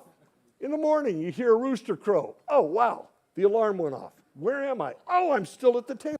And look, the servants have put out breakfast, and you keep eating, and you keep celebrating, singing songs, playing games, enjoying the whole feast. And listen, if it was a feast that was a coming-of-age feast, it could last 2 solid weeks, days and nights. You would live at this table. If it were a wedding feast, 7 full days and nights at that table. Man, if you were a poor peasant and you were ever invited to go to a triclinium feast, a rich man's feast, you would never miss it. It may be the only time in your life you ever experienced anything so elegant and so important as that. This is what the Last Supper looked like right here. Now, there's more to it than that. Because you see, the disciples had an ongoing argument. What was it? What was it? Who was the greatest? That's right. Who's the favorite, you said. Yes, who is the favorite? Who's the greatest? Can you imagine being with these guys and with Jesus? Here's Jesus, crammed with people. I mean, just jammed into a street somewhere with all these people pressing on him, wanting him to touch them, wanting to touch him. And one of the disciples comes up, or a merchant comes up, or a store owner or something, taps him on the shoulder and says, "Excuse me, master, but are those guys with you?" He turns around, "I'm the greatest. I'm the greatest. No, I'm the greatest. Ah, Jesus doesn't even like you." Oy vey. And, wonder why he would say, "How long am I going to have to be with you guys?" Of course, it was a nightmare. So Jesus, what was their argument about? It was about a pecking order that the disciples knew that happened around a triclinium table. A pecking order. What's that all about? Well, you see, at any one of these tables, any triclinium, everybody knew from history that there were some highly honorable seats. And there were some that were some that you just didn't want to be at. Let me show you how this worked. You step into the U to the left, right here. These are the VIP seats, right here, right here, right here, right there, right here, here, there, and there. You're the VIPs. Everybody wanted to sit there. The disciples wanted to sit there. Why? Because culturally and customarily, during the Roman Empire, these were the VIP seats. But the disciples knew something that maybe you've forgotten. They knew a very short chapter in the book of Isaiah. It wasn't broken up into chapters at that time, but it's the passage itself. 12 verses, Isaiah chapter 25, that talks about when the Messiah comes to rule and reign on the earth, which they thought that's what Jesus was going to do at that time. Jesus kept telling them, "No, I'm going to go away. I'm going to come back like a bridegroom. I'm going to take you to be with me where I am, and then later I'm going to come back and conquer everything and rule and reign." They ignored all that part, and they just went, "Rule and reign." And when they read Isaiah 25, it said that when the Messiah comes to rule and reign from the throne of David and rule the earth, that he will initiate his rule with a great feast. And they also knew that whoever sat at his right hand and his left hand at that great feast, they were the greatest in the kingdom. I'm the greatest. No, I'm the greatest. No, I'm the greatest. I deserve to sit next to the Messiah. That was their argument. Now, there are other seats here across the back, and over here, here, here, here, here, here, and here. Those would be the prime seats in our Western world. Not so in those days. Those of you sitting at the back of the table, you may be VIPs, and you may not be VIPs. But you guys over here, and well, over here, and here, and there, and over there, right there, there, there, there, there. Scum of the earth. Nobody ever wanted to sit in those seats, and they would fight over it. In fact, the disciples fought over who was going to be here, and that was their argument, and Jesus kept having to say, will you stop it? And finally, he gave them a parable. Here's what it went like, and suddenly it'll make all the sense in the world. Jesus said to his disciples that whenever you're invited to a wedding feast, he said, don't sit down at the best seats, lest your host who invited you come with someone more worthy and say to you, friend, what are you doing there? Give place to this man. And with shame, you have to get up from the table and take your place at the lowest seats. Instead, Jesus said, sit down at the lowest. Way to go, you scum of the earth people. Sit down there so the master can come to you and say to you, friend, what are you doing down here? Move up higher. And with great honor in the presence of all, and no doubt walking slowly so everyone can see where you're going, you take your place at a higher seat.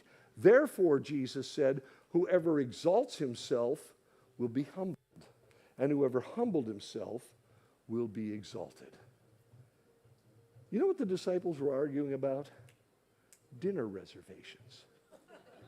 And now you see how Jesus showed how these tables worked. That sit there, not there. Desire this, not that. Because when they argued, they were arguing about being here.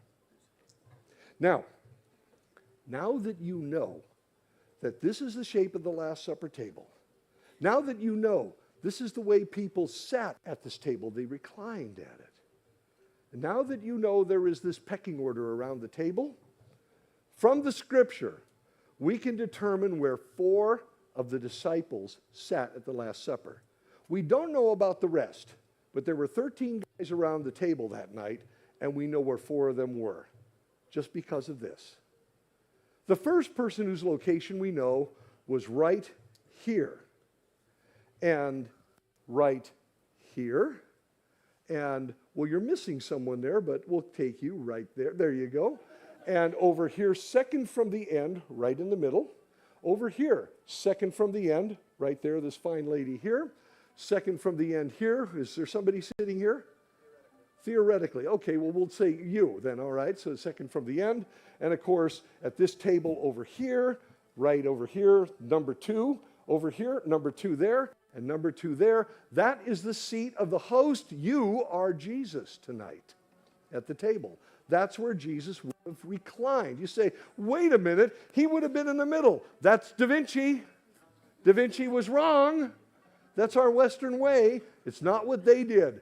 The most important seat was right here, the seat of the host. The second person whose location we know is right here. Right in front of the host, the last person on the left-hand side of the table, facing, by the way, the door, which means it would be you, and here, number 1 right here, number 1 right here, the empty chair there, number 1 right here, number 1 right here, and this gentleman right down here catching almost a nap. I like that. It's comfortable, isn't it? You be the bodyguard. bodyguard? They had a bodyguard at the Last Supper? Listen, they had a bodyguard at every triclinium feast. It was customary. And the host chose that person because he had to trust that person. Here's the deal. I have to be the bodyguard for a second, so let me assume the position here. So I'm the bodyguard. I'm this gentleman right here. And I'm reclining at the table. The table's at my shoulder. Jesus is behind me. And in front of me is the door. The reason I am told to be here is that hosts of any feast were VIPs. And back in those days, if you were a VIP, you tended to make a lot of enemies because you were important, you were rich, you were powerful. Somebody might want to steal your honor. In that case, they might want to murder you.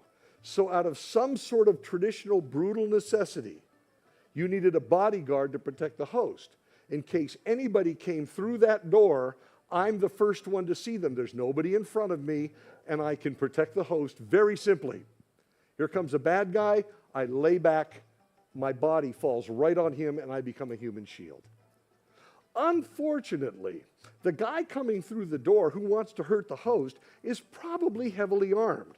He's got a sword or a knife or a spear or something else. And so that means, regardless of whether I protect the host, I'm a human pincushion. So the bodyguard always brought with him his own sword. Now, you might be thinking, they didn't have swords at the Last Supper. Are you kidding me? In fact, they had at least two.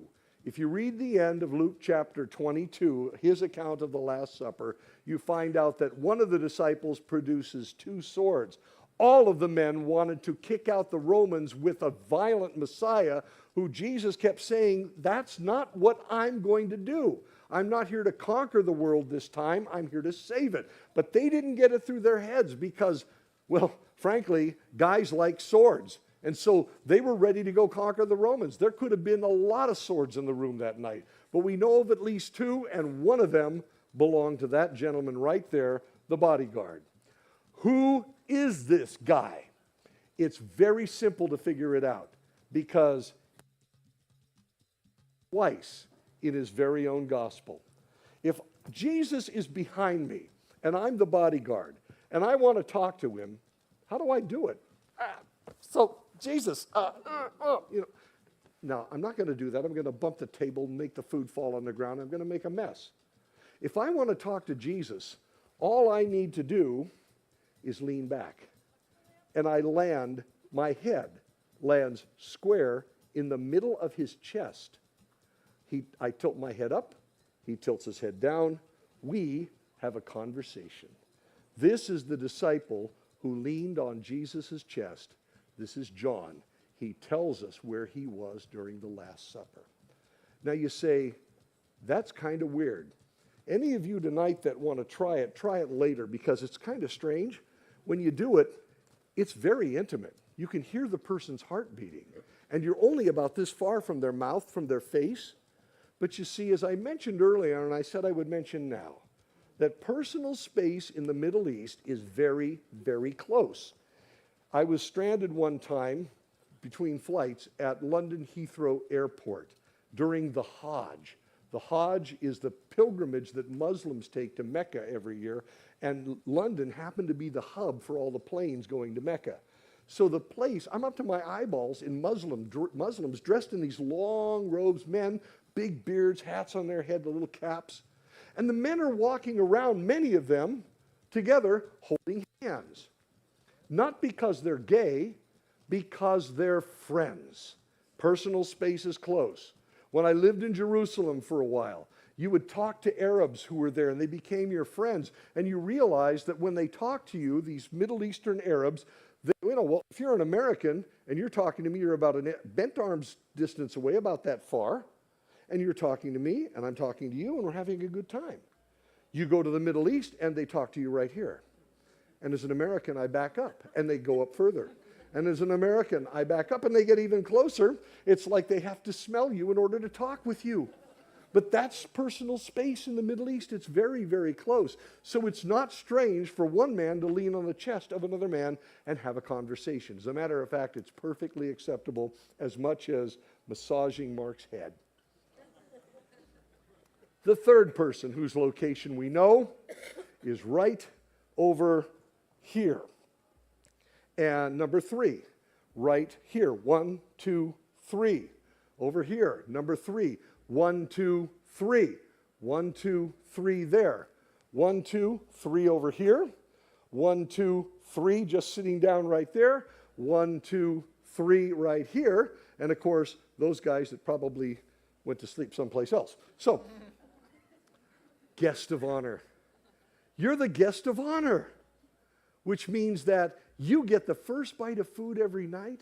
You're honored hugely. Everybody kind of cues off of you, and you're sitting there. Wait a minute. Sorry, you're not the. You guys switch places, okay? But no, you're the guest of honor. I pointed the wrong guy. Yeah, sorry about that. Guest of honor. You really don't want to be that though, because you're Judas Iscariot.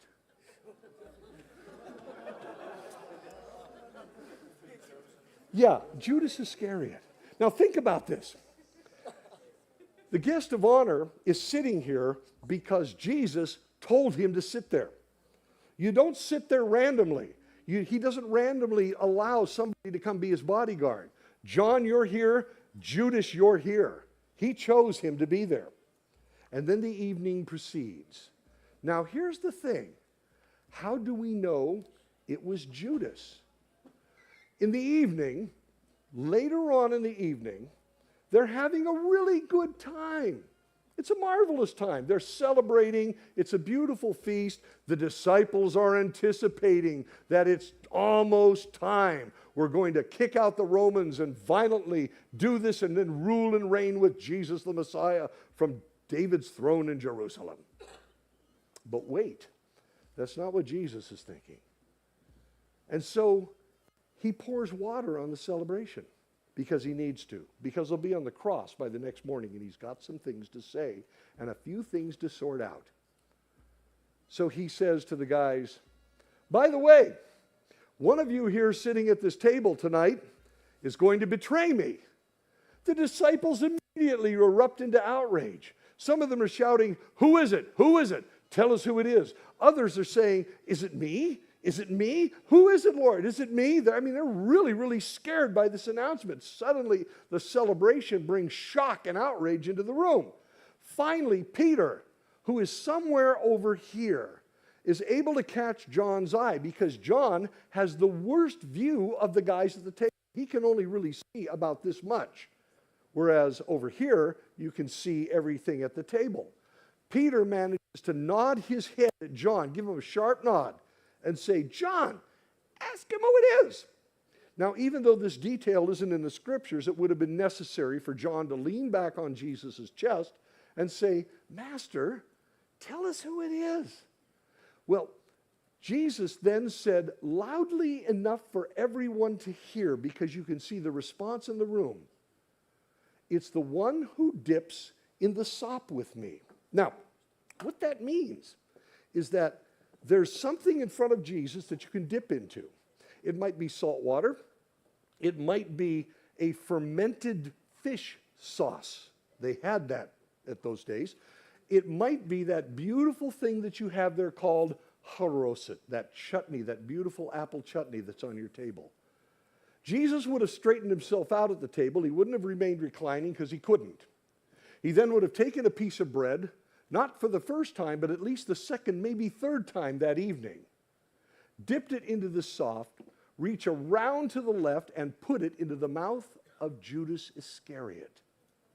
And right then, right there, the disciples knew that Judas couldn't possibly be the betrayer. When Judas took the bread, he got up from the table and left. And the disciples said, where's he going? And some thought, John tells us, that he was going out to give money to the poor or do a good deed, even perhaps get more food for the feast. But not one of them suspected that Judas was going to betray the Lord. Why? Because you don't put bread into the mouth of your betrayer. You might put your fist into the face of the betrayer. You might grab him by the tunic and throw him out the door. But you don't give him bread. And you know why. Because when Jesus put bread into Judas's mouth, it was this message. Judas, you are my brother, and I'd gladly die for you. In fact, I will tomorrow. Judas, I love you. Judas, I do you this great honor. Judas, I esteem you in front of all the guys. Judas, I'm your friend. Judas, I forgive you. And the disciples didn't get it. They had no idea that Judas was the betrayer. And yet the moment that bread went into Judas's mouth, anybody who might be reading the Gospel of John or hearing it read to them a couple of thousand years ago after John wrote it would have perceived that moment as the most outrageous moment in the entire Bible, where a man who was about to betray Jesus unto death, Jesus honored by putting bread in his mouth, and he received it under false pretenses. It was the most shameful thing in the Bible. Startling to these guys, and startling to an early reader. But here's the thing. I had to ask a question when I was researching this. Shouldn't the disciples have known this? And I give it a qualified yes, because I probably would have forgotten too. I was focused, if I were a disciple, on making sure Jesus got into that throne and took over Israel and tossed out the Romans. That's what they were obsessed with. They wouldn't get it right until the day of Pentecost, and then they got it right because of the Holy Spirit, and they figured it out. But should they have known? I think so. 3 years before that night, you find in Luke's Gospel, chapter 6, there was a variation of the Sermon on the Mount. It wasn't on the Mount, and it wasn't the same sermon because the location is different. Location, location, location. It's down in the flatlands.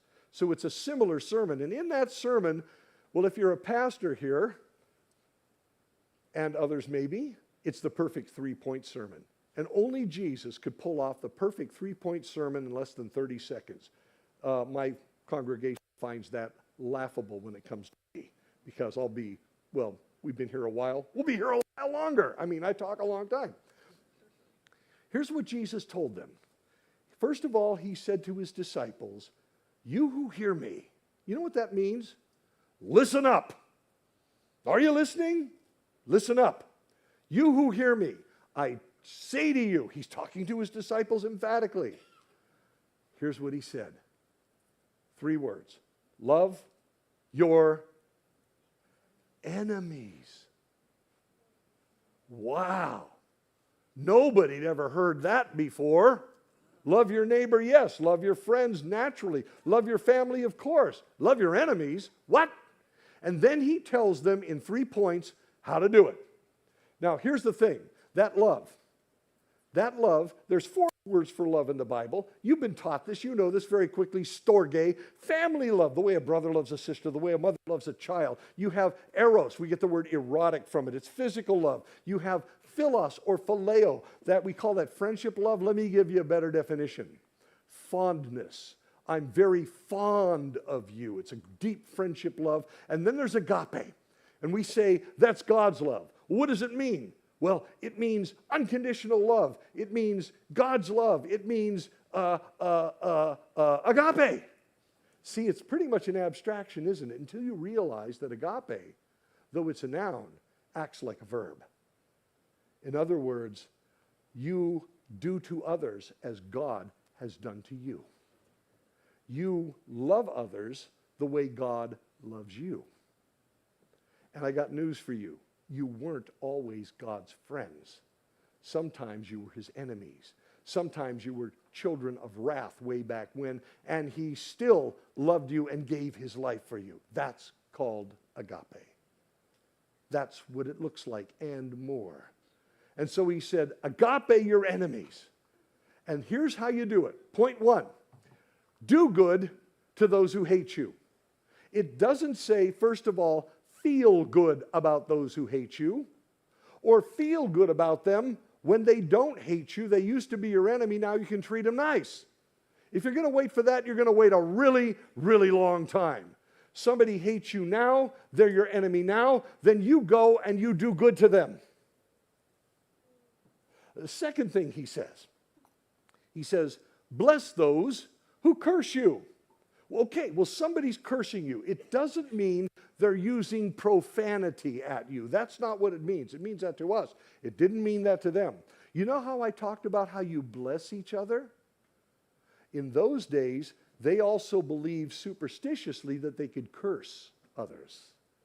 So as much as you could put a blessing on somebody and God would bless them, you could put a curse on somebody and hope that God would kill them, destroy them, wipe out their family, destroy their wealth, whatever it was. And you would pronounce curses on people. Only God can do that. Only God has the right to do that, but I can't inflict it on anybody. But a lot of people believe they could. Somebody's coming up to you and they say, Mark, I'm putting a curse on you, and may the fleas of 1,000 camels infest your armpits. I mean, something horrible like that. May your transmission break down on the I-5 freeway at rush hour or something. That's a curse upon you. And there are some terrible curses. Even in the Bible, there are some horrible curses that people used on people that God would never enforce, because only God knows who really deserves judgment. And only He can do that. But you see, He says, bless those who curse you. What do you mean? They're cursing you, they want you dead, and you say, Shalom. Peace be upon you. May you prosper. May you live a long life and be healthy. Well, wait a minute, that's rewarding them for the bad things they've done for you. Not necessarily. God knows what He's doing. Do what God tells you to do and leave it up to Him. I find that very hard, because in my life there have been, over my history, a lot of people that have heaped curses on me and wished me bad things. And I have to turn around and say, may the Lord give them the peace that I wish I had for myself. And it's hard coming out of my mouth, much less my heart. But that's exactly what Jesus told His disciples to do. Are you His disciples? And then the last thing, pray for those who are harming you. They've painted you into a corner. They've chained you to a wall. You cannot escape their litigations or whatever else is going on. And they're trying to harm you, and you can't escape it. You're a prisoner of them. Then pray for them. For as God told Hezekiah through Isaiah, I know where your enemy lives. I even know what he says in the depths of his bedroom. God can get to them when you can't, and He will do the right thing with them when I probably wouldn't. Bless those who curse you. Pray for those who are harming you. Do good to those who hate you. And that's exactly what you saw at the table with Judas. One of you here tonight is going to betray me. Who is it? Who is it? Who is it? The one who dips in the sop with me. And Jesus takes the piece of bread, not for the first time. He started the meal with it and did it to Judas. This is at least the second time that He did it. It could even be the third. He dips it, He puts it into Judas's mouth. And by that saying, Judas, I know what you're going to do. And Judas, I love you. And I'm going to die for you tomorrow. And I give you high esteem. And I give you an honor that sure you don't deserve, but I do it anyway. And Judas, I forgive you.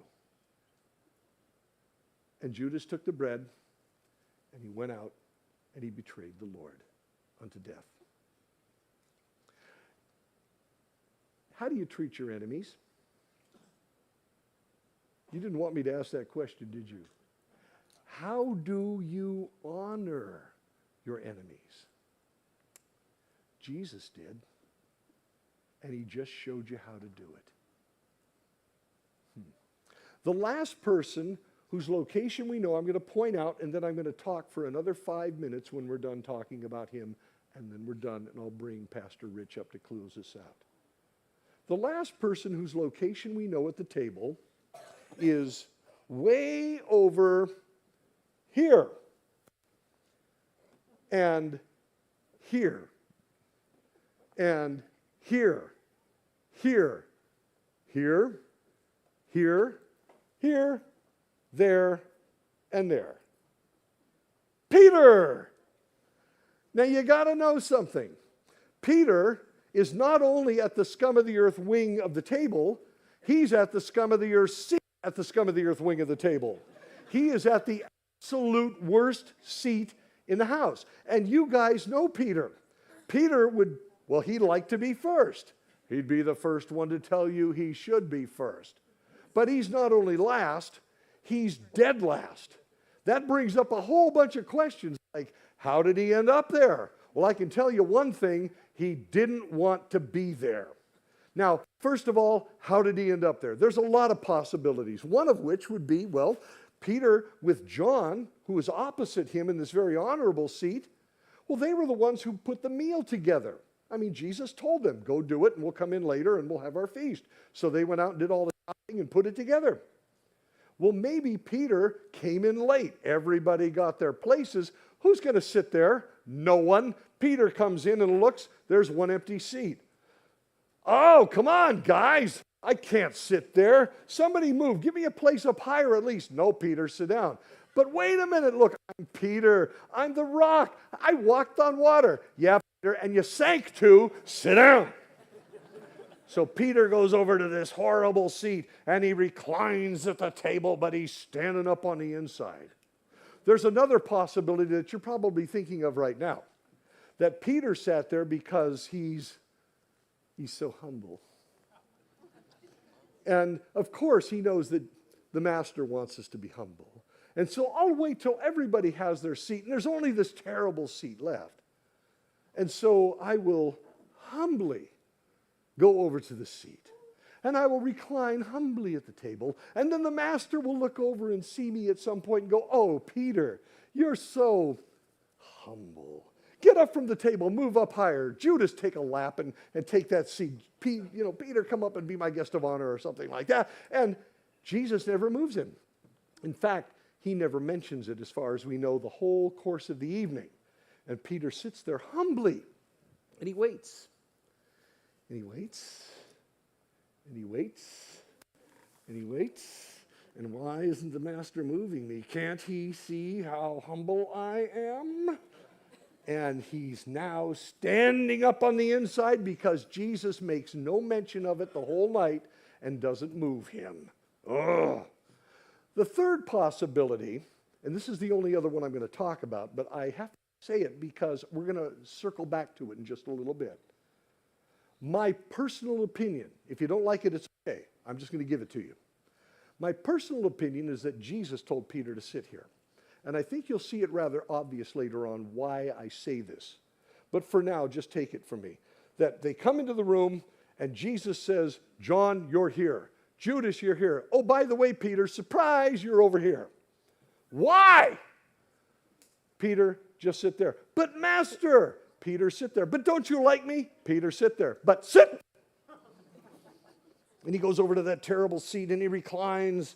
And he doesn't understand, why doesn't the master like me? Why does he hate me so much to put me in that terrible seat? And he's standing up on the inside. Well, I told you he was here. And I told you he didn't want to be here. How do we know that? It's in the text. And it's quite simple. In John chapter 13, it tells us a remarkable moment in the Bible, one of the most remarkable in the entire Scripture, where Jesus gets up from the table and he strips himself down to his loincloth, wraps himself in a towel, takes a pitcher and a basin, and begins to wash the disciples' feet. Now, the reason Peter didn't want to be here is, well, you see these? You know what they're for, right? What are they for? I just got to make sure you're still breathing. What's it for? These, if you didn't have a servant or slave foot washer for your feast, these were conveniently set right there for that man to wash everybody's feet. And up to a certain point in the evening, perhaps late in the evening, everyone's feet are still unwashed.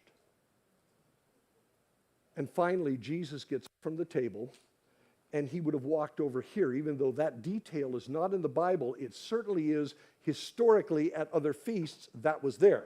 Jesus would have come, stripped himself down to his loincloth.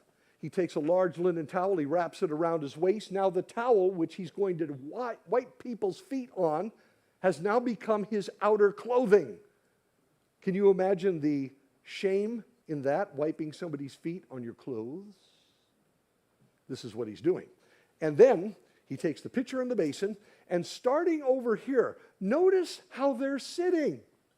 Jesus can get right to their feet. He's not crawling under the table in order to wash their feet. Their feet are out by the wall, right where Jesus can get to them. It's very easy.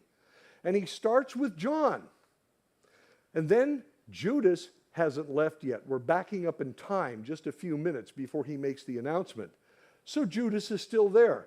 Jesus washed Judas's feet.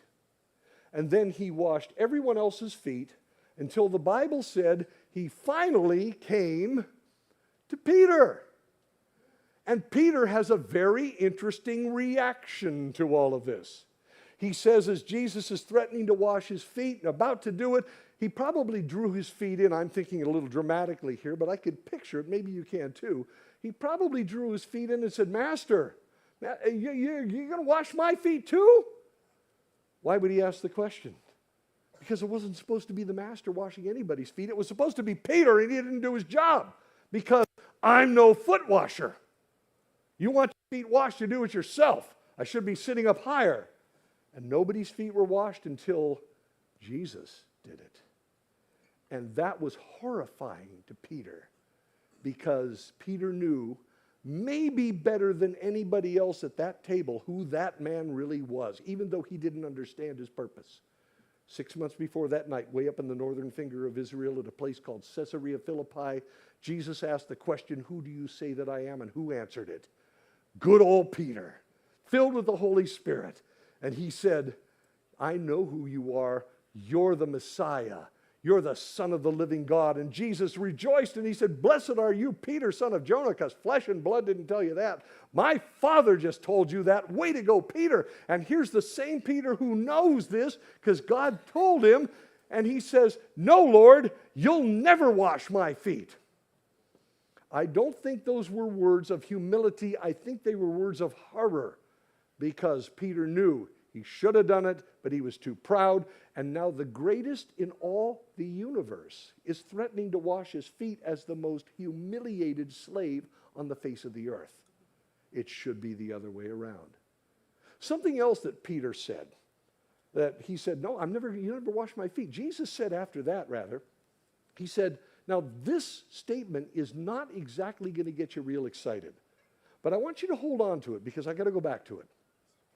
He said, Jesus speaking to Peter, Peter, you don't realize what I'm doing right now, but later you'll understand.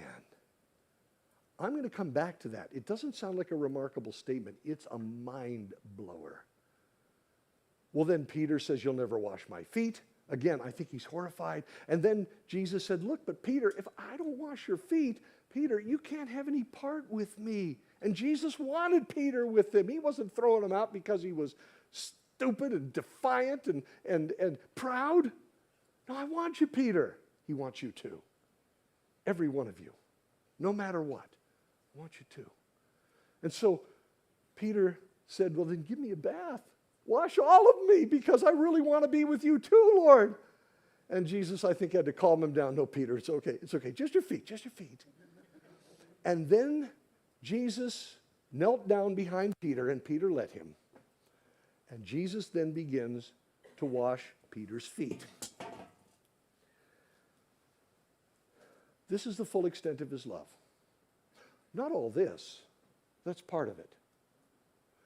This is the full extent of his love. Really? What about the rest? I thought it was the whole thing. This is the moment that was never done before in history and never repeated ever since. Not in this sense.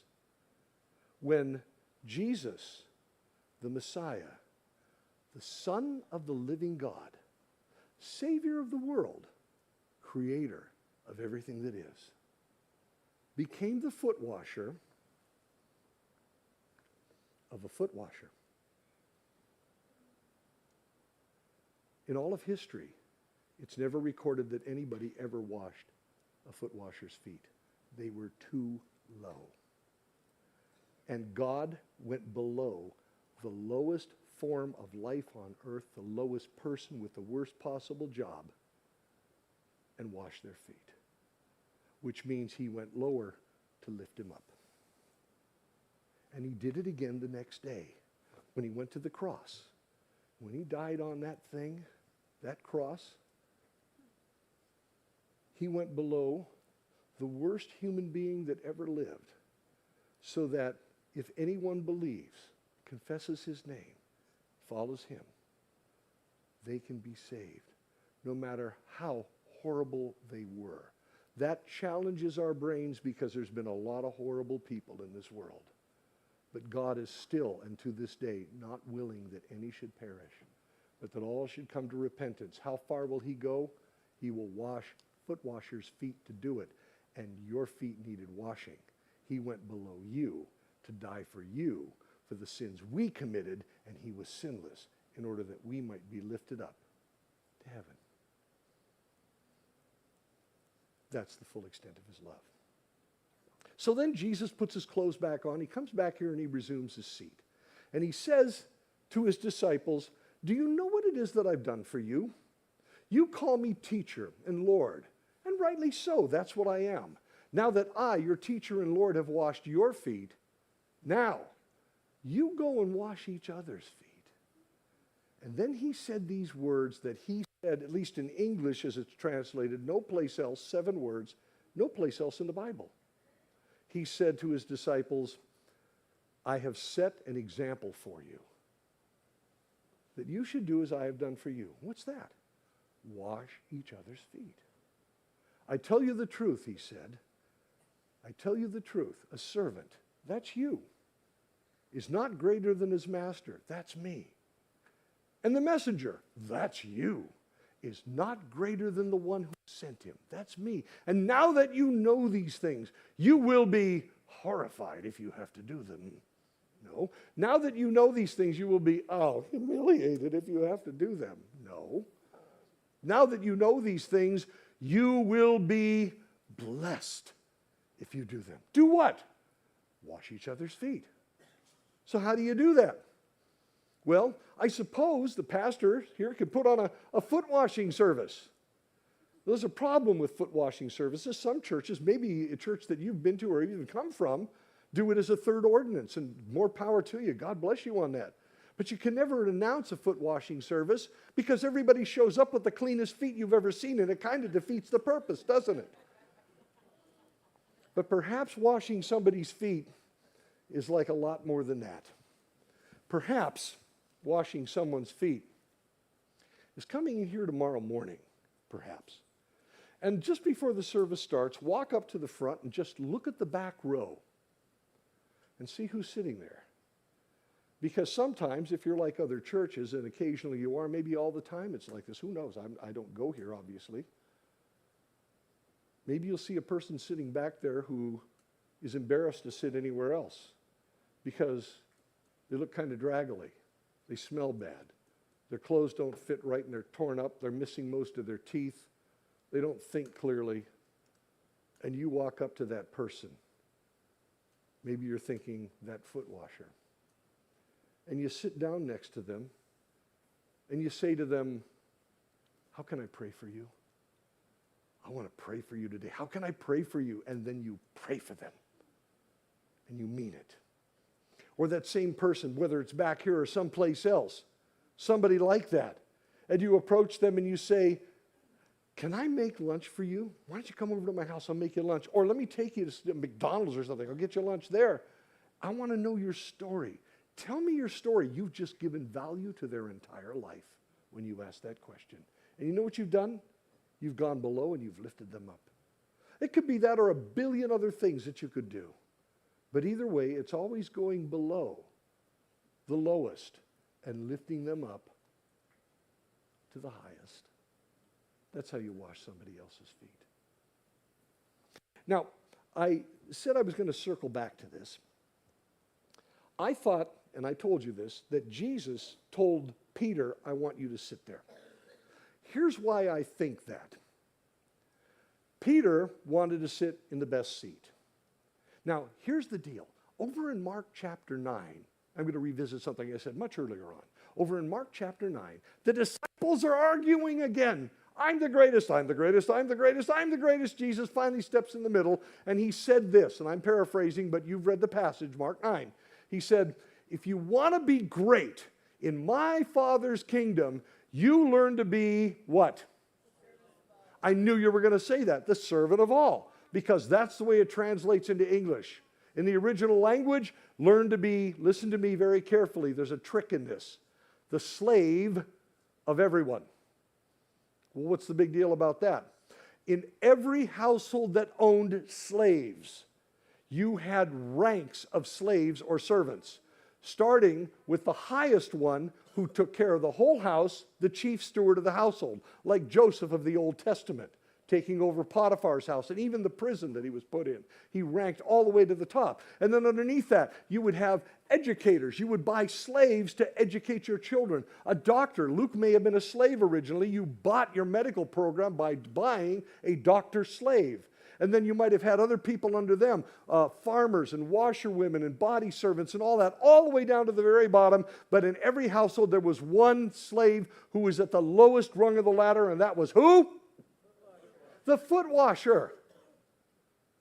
Learn to be the slave of everyone, Jesus said, and they understood precisely what he meant, and they brushed it off.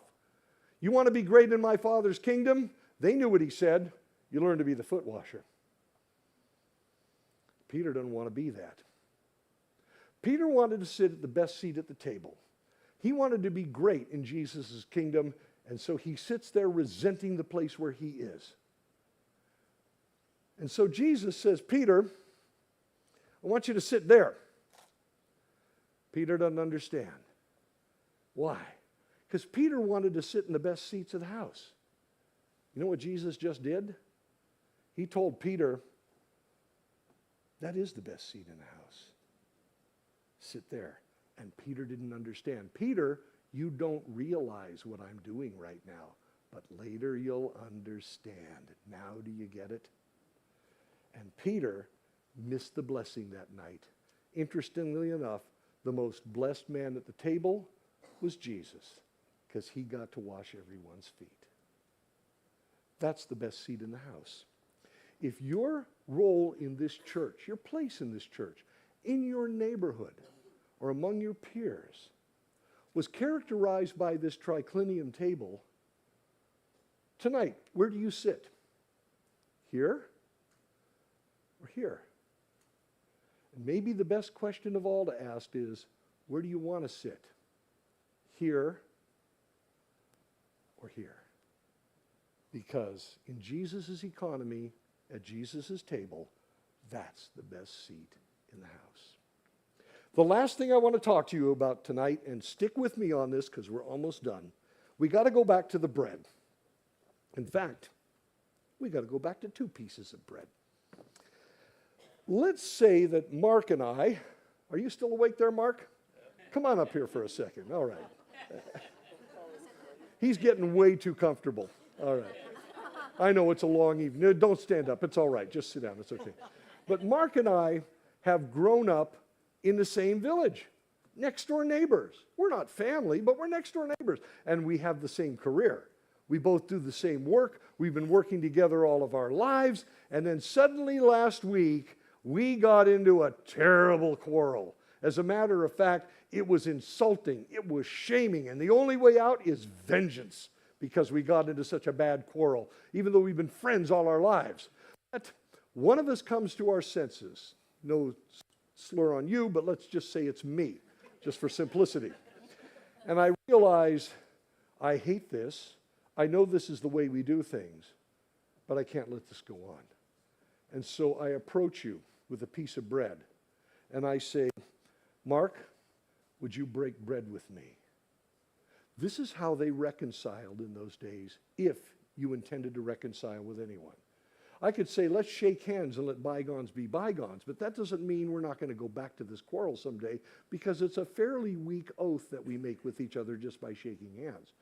But here's what this meant to them when you broke bread. First of all, you would agree, this is wrong too, I'm so sorry about this. You know, maybe it was me that hurt you, I don't know, but break bread with me. You want to reconcile. So I take the bread, I pray, I wait. How many pieces of bread are in my hands? Say it out loud. How many? Great. Okay. So I pray. I break the bread. How many pieces of bread are in my hands? One. One. You say, it's a technicality. No, it's not. This morning, you may have gotten up and you had a cup of coffee. You put the mug on the counter. You walked by. You accidentally brushed it with your elbow. It fell on the floor and shattered into 1,000 pieces. How many mugs are on the floor? Yeah, you see, same thing. One mug on the floor, just 1,000 pieces. One piece of bread happens to be in 2 pieces. Here's how their thinking went. Now get into their heads. I take this broken bread, one piece of bread. I break the one piece of bread. It's still one piece of bread. It's in 2 parts. I hand 1/2 of the one piece of bread to Mark. He eats that bread. The bread goes into his body, and it becomes part of his body. I take the other half of the same piece of bread. This is in their minds. I eat this bread. It goes into my body. It becomes part of my body. The same piece of bread that went into his body and became physically part of him went into my body and became physically part of me. And the same piece that went into me became part of him, and so forth. What would that make us? Brothers, one, great, perfect. But that's an abstraction, isn't it? What would that make us? Brothers. You see, now we're physically related to each other, and the common denominator is the bread. Same bread's in him and part of him, same bread's in me and part of me. That is the reconciliation. And now that we've done that, whatever the quarrel was, you may remember it, but you never bring it up again, lest you shame yourself and your whole family, or I shame myself and my whole family. That's the threat that hangs over our head. So we are now at peace with each other. We are now reconciled by a single piece of bread that's in both of us. Kings would do this, in fact, when they wanted to stop a war. They wanted maybe to join kingdoms. They would sit down, have a feast together, and at one point, they would break bread. Some of you are old enough to remember the Camp David Accords, when Anwar Sadat and Menachem Begin signed the peace pact on the White House lawn with Jimmy Carter watching, and they got the Nobel Peace Prize for it. But nobody remembers, except those in the Middle East, that Sadat, the president of Egypt, Begin, the prime minister of Israel, met one more time in a place called Beersheba down in the south over an ancient well that was dug by Abraham, the ancestor of the Jews and the Arabs. And as they stood over the mouth of that well, which you can do this very day because there's a bridge right over the top of it, they both pulled out a piece of bread and broke it, and they both ate. And even though Sadat and Begin are both dead now, the Camp David Accords still endure, because those men were not politicians that made peace. They were brothers that became kin. And now, as far as the Israelis and the Egyptians are concerned, they are cousins. That's why the peace accord stays, even though the Middle East is a really rough neighborhood.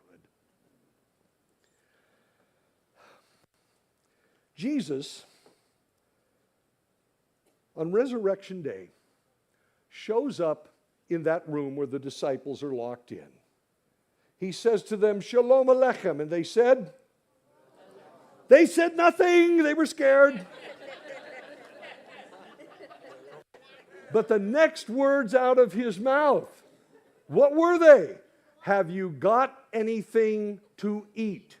Every one of the guys in that room had deserted Jesus on the night that he was betrayed. Every one of them. John followed at a distance. Peter followed at a distance. John finally ended up by the cross. But he didn't want to get too close. They all deserted him. Peter denied him 3 times, which is as bad as a betrayal, except he came back. And of course, there's doubting Thomas. But Paul gives us a detail that not Thomas doubted, but some doubted, so there were more. Not just Thomas. He was just the one identified. They deserted him. They doubted him. They denied him. What does Jesus say? Have you got anything to eat? Let's eat. Well, they gave him some broiled fish. He had to prove that he wasn't a ghost. But a week later, he shows up, Shalom Aleichem, and then he says, have you got any food? And he ate with them. And finally, following his instructions, they end up at the Sea of Galilee. And Jesus meets them on the shore. Miracles happen, miraculous catch of fish, big stories that go on there, but ultimately they ended up sitting around a campfire on the shore of the Sea of Galilee early one morning, all the remaining disciples who had gone back to work, abandoning Jesus again, leaving him. You know, Peter said, hey, I'm going fishing. That doesn't mean he's going to drown some worms. It means he's quitting being a disciple and he's going back to his old job. And finally ends up on the shore with the rest of the disciples. You can read all about it in John 21, where Jesus reconciles his deserters, his doubters, and even his denier back to himself over a meal of fish and bread. And they never left him again till their dying day, reconciled to a Lord like that. Now tonight, you may even be thinking, well, wait a minute, I don't know if I could ever be reconciled back to him. I mean, you're assuming you're all Christians here, and you're all good Christians, but maybe in your head you're going, I'm not that good, and God knows this. I love what the Apostle Paul said. The apostle? The apostle. My lips are getting late too. When he said this, for if, listen, when we were God's enemies, not his friends, his enemies, we were reconciled to him through the death of his Son. How much more, having been reconciled, shall we be saved through his life? What life? The bread of life. I want you to imagine, and this is my last point tonight, so pay very close attention. Imagine that my hand is the hand of God the Father in heaven. This is Jesus, that manna from heaven. The bread that if you eat this bread, you'll live forever. And the bread that he gives is his flesh, which he gives for the life of the world. He's the bread of life. God takes his only Son, the bread from heaven, the bread of life. You'll live forever if you take it. And he hands Jesus the bread of life down to sinful man. And he says, here he is. Will you take my son, the bread of life? Will you take him into yourself? Because if you do, you and I will be reconciled. On the night he was betrayed, Jesus took bread and he broke it. And he said, this bread means my body, which is for you. Never forget what you see here tonight. And God hands the broken bread of Jesus down to sinful man. And he says, will you take him? Will you take him into your body? And if you do, you and I, we won't just be one. We'll be related. You'll be my son. I'll be your father. Jesus will be your brother. And all the others that do this, they'll be your family. And you will be reconciled to me despite all your sins. And the quarrel that I have against you, I will personally forget for all eternity. I hope you never look at communion the same way again. It's so much more than just ceremony, and there's a lot going on in there. But the disciples would have understood that on the night he was betrayed and broke that bread, looking back on it from Pentecost. Jesus loves you. All that being said, maybe tonight you're thinking, look, I've done some things so wrong, I don't think God will ever take me back. All night long you've been hearing, oh yes, he will. Take Jesus. He's there. And lastly, maybe you're at odds with somebody in this room. Remember, the early church dedicated itself to a lot of things, including the breaking of bread with each other, because they always needed reconciling. It's the Middle East, folks. So if you're at odds with somebody in this room, a suggestion. Make them a meal. Get out a piece of bread. I don't care what kind of bread, sourdough, Wonder Bread, anything. And break bread with them and eat with them. You say, but they weren't here. They wouldn't know what you mean by that. It doesn't matter. You do. And blessed are the peacemakers, for they will be called the children of God. And besides, in the words of an ancient rabbi, it takes two to reconcile, but it still only takes one to forgive. That's a biblical dinner. Would you all stand, please?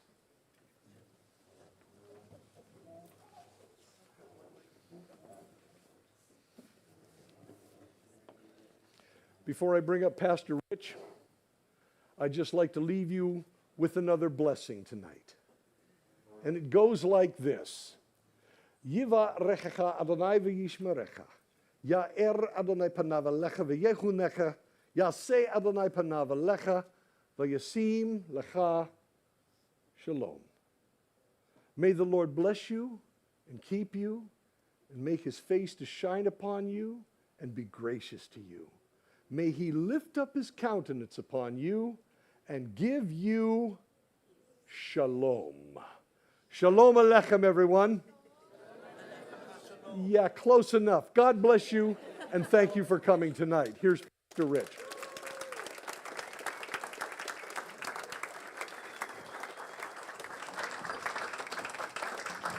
Thank you, Jay.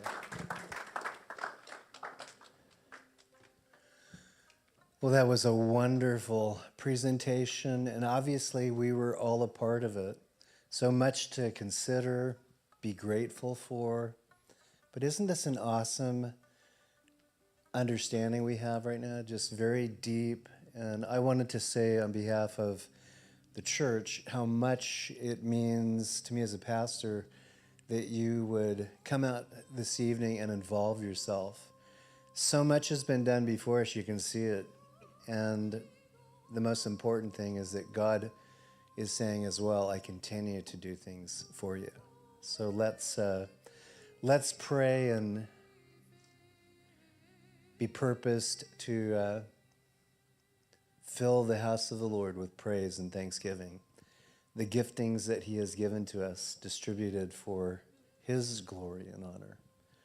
And we also want to make sure that we appreciate as well not only what Jay has poured in to our lives, but also to be praying for him tomorrow. He gets to share again from his heart. We're looking forward to that. But I can tell you, he has spent a lot of energy to be able to speak so fluently and deeply into our lives. So we want to keep him in prayer that he's rested and that he's blessed to do so tomorrow. Lord, we ask for you to find from our hearts, Lord, truly the expression of gratitude. We voice that now. You have been so awesome to us. This is a very special event that has happened. It's the second one that Jay has led us into. The understanding we have of Scripture, of whom you are, Lord, and how you really did demonstrate your love so unquestionably, so exquisitely, lavishly. Thank you for this picture, the filling actually that we leave here with. Thank you that we are family. We're brothers and sisters.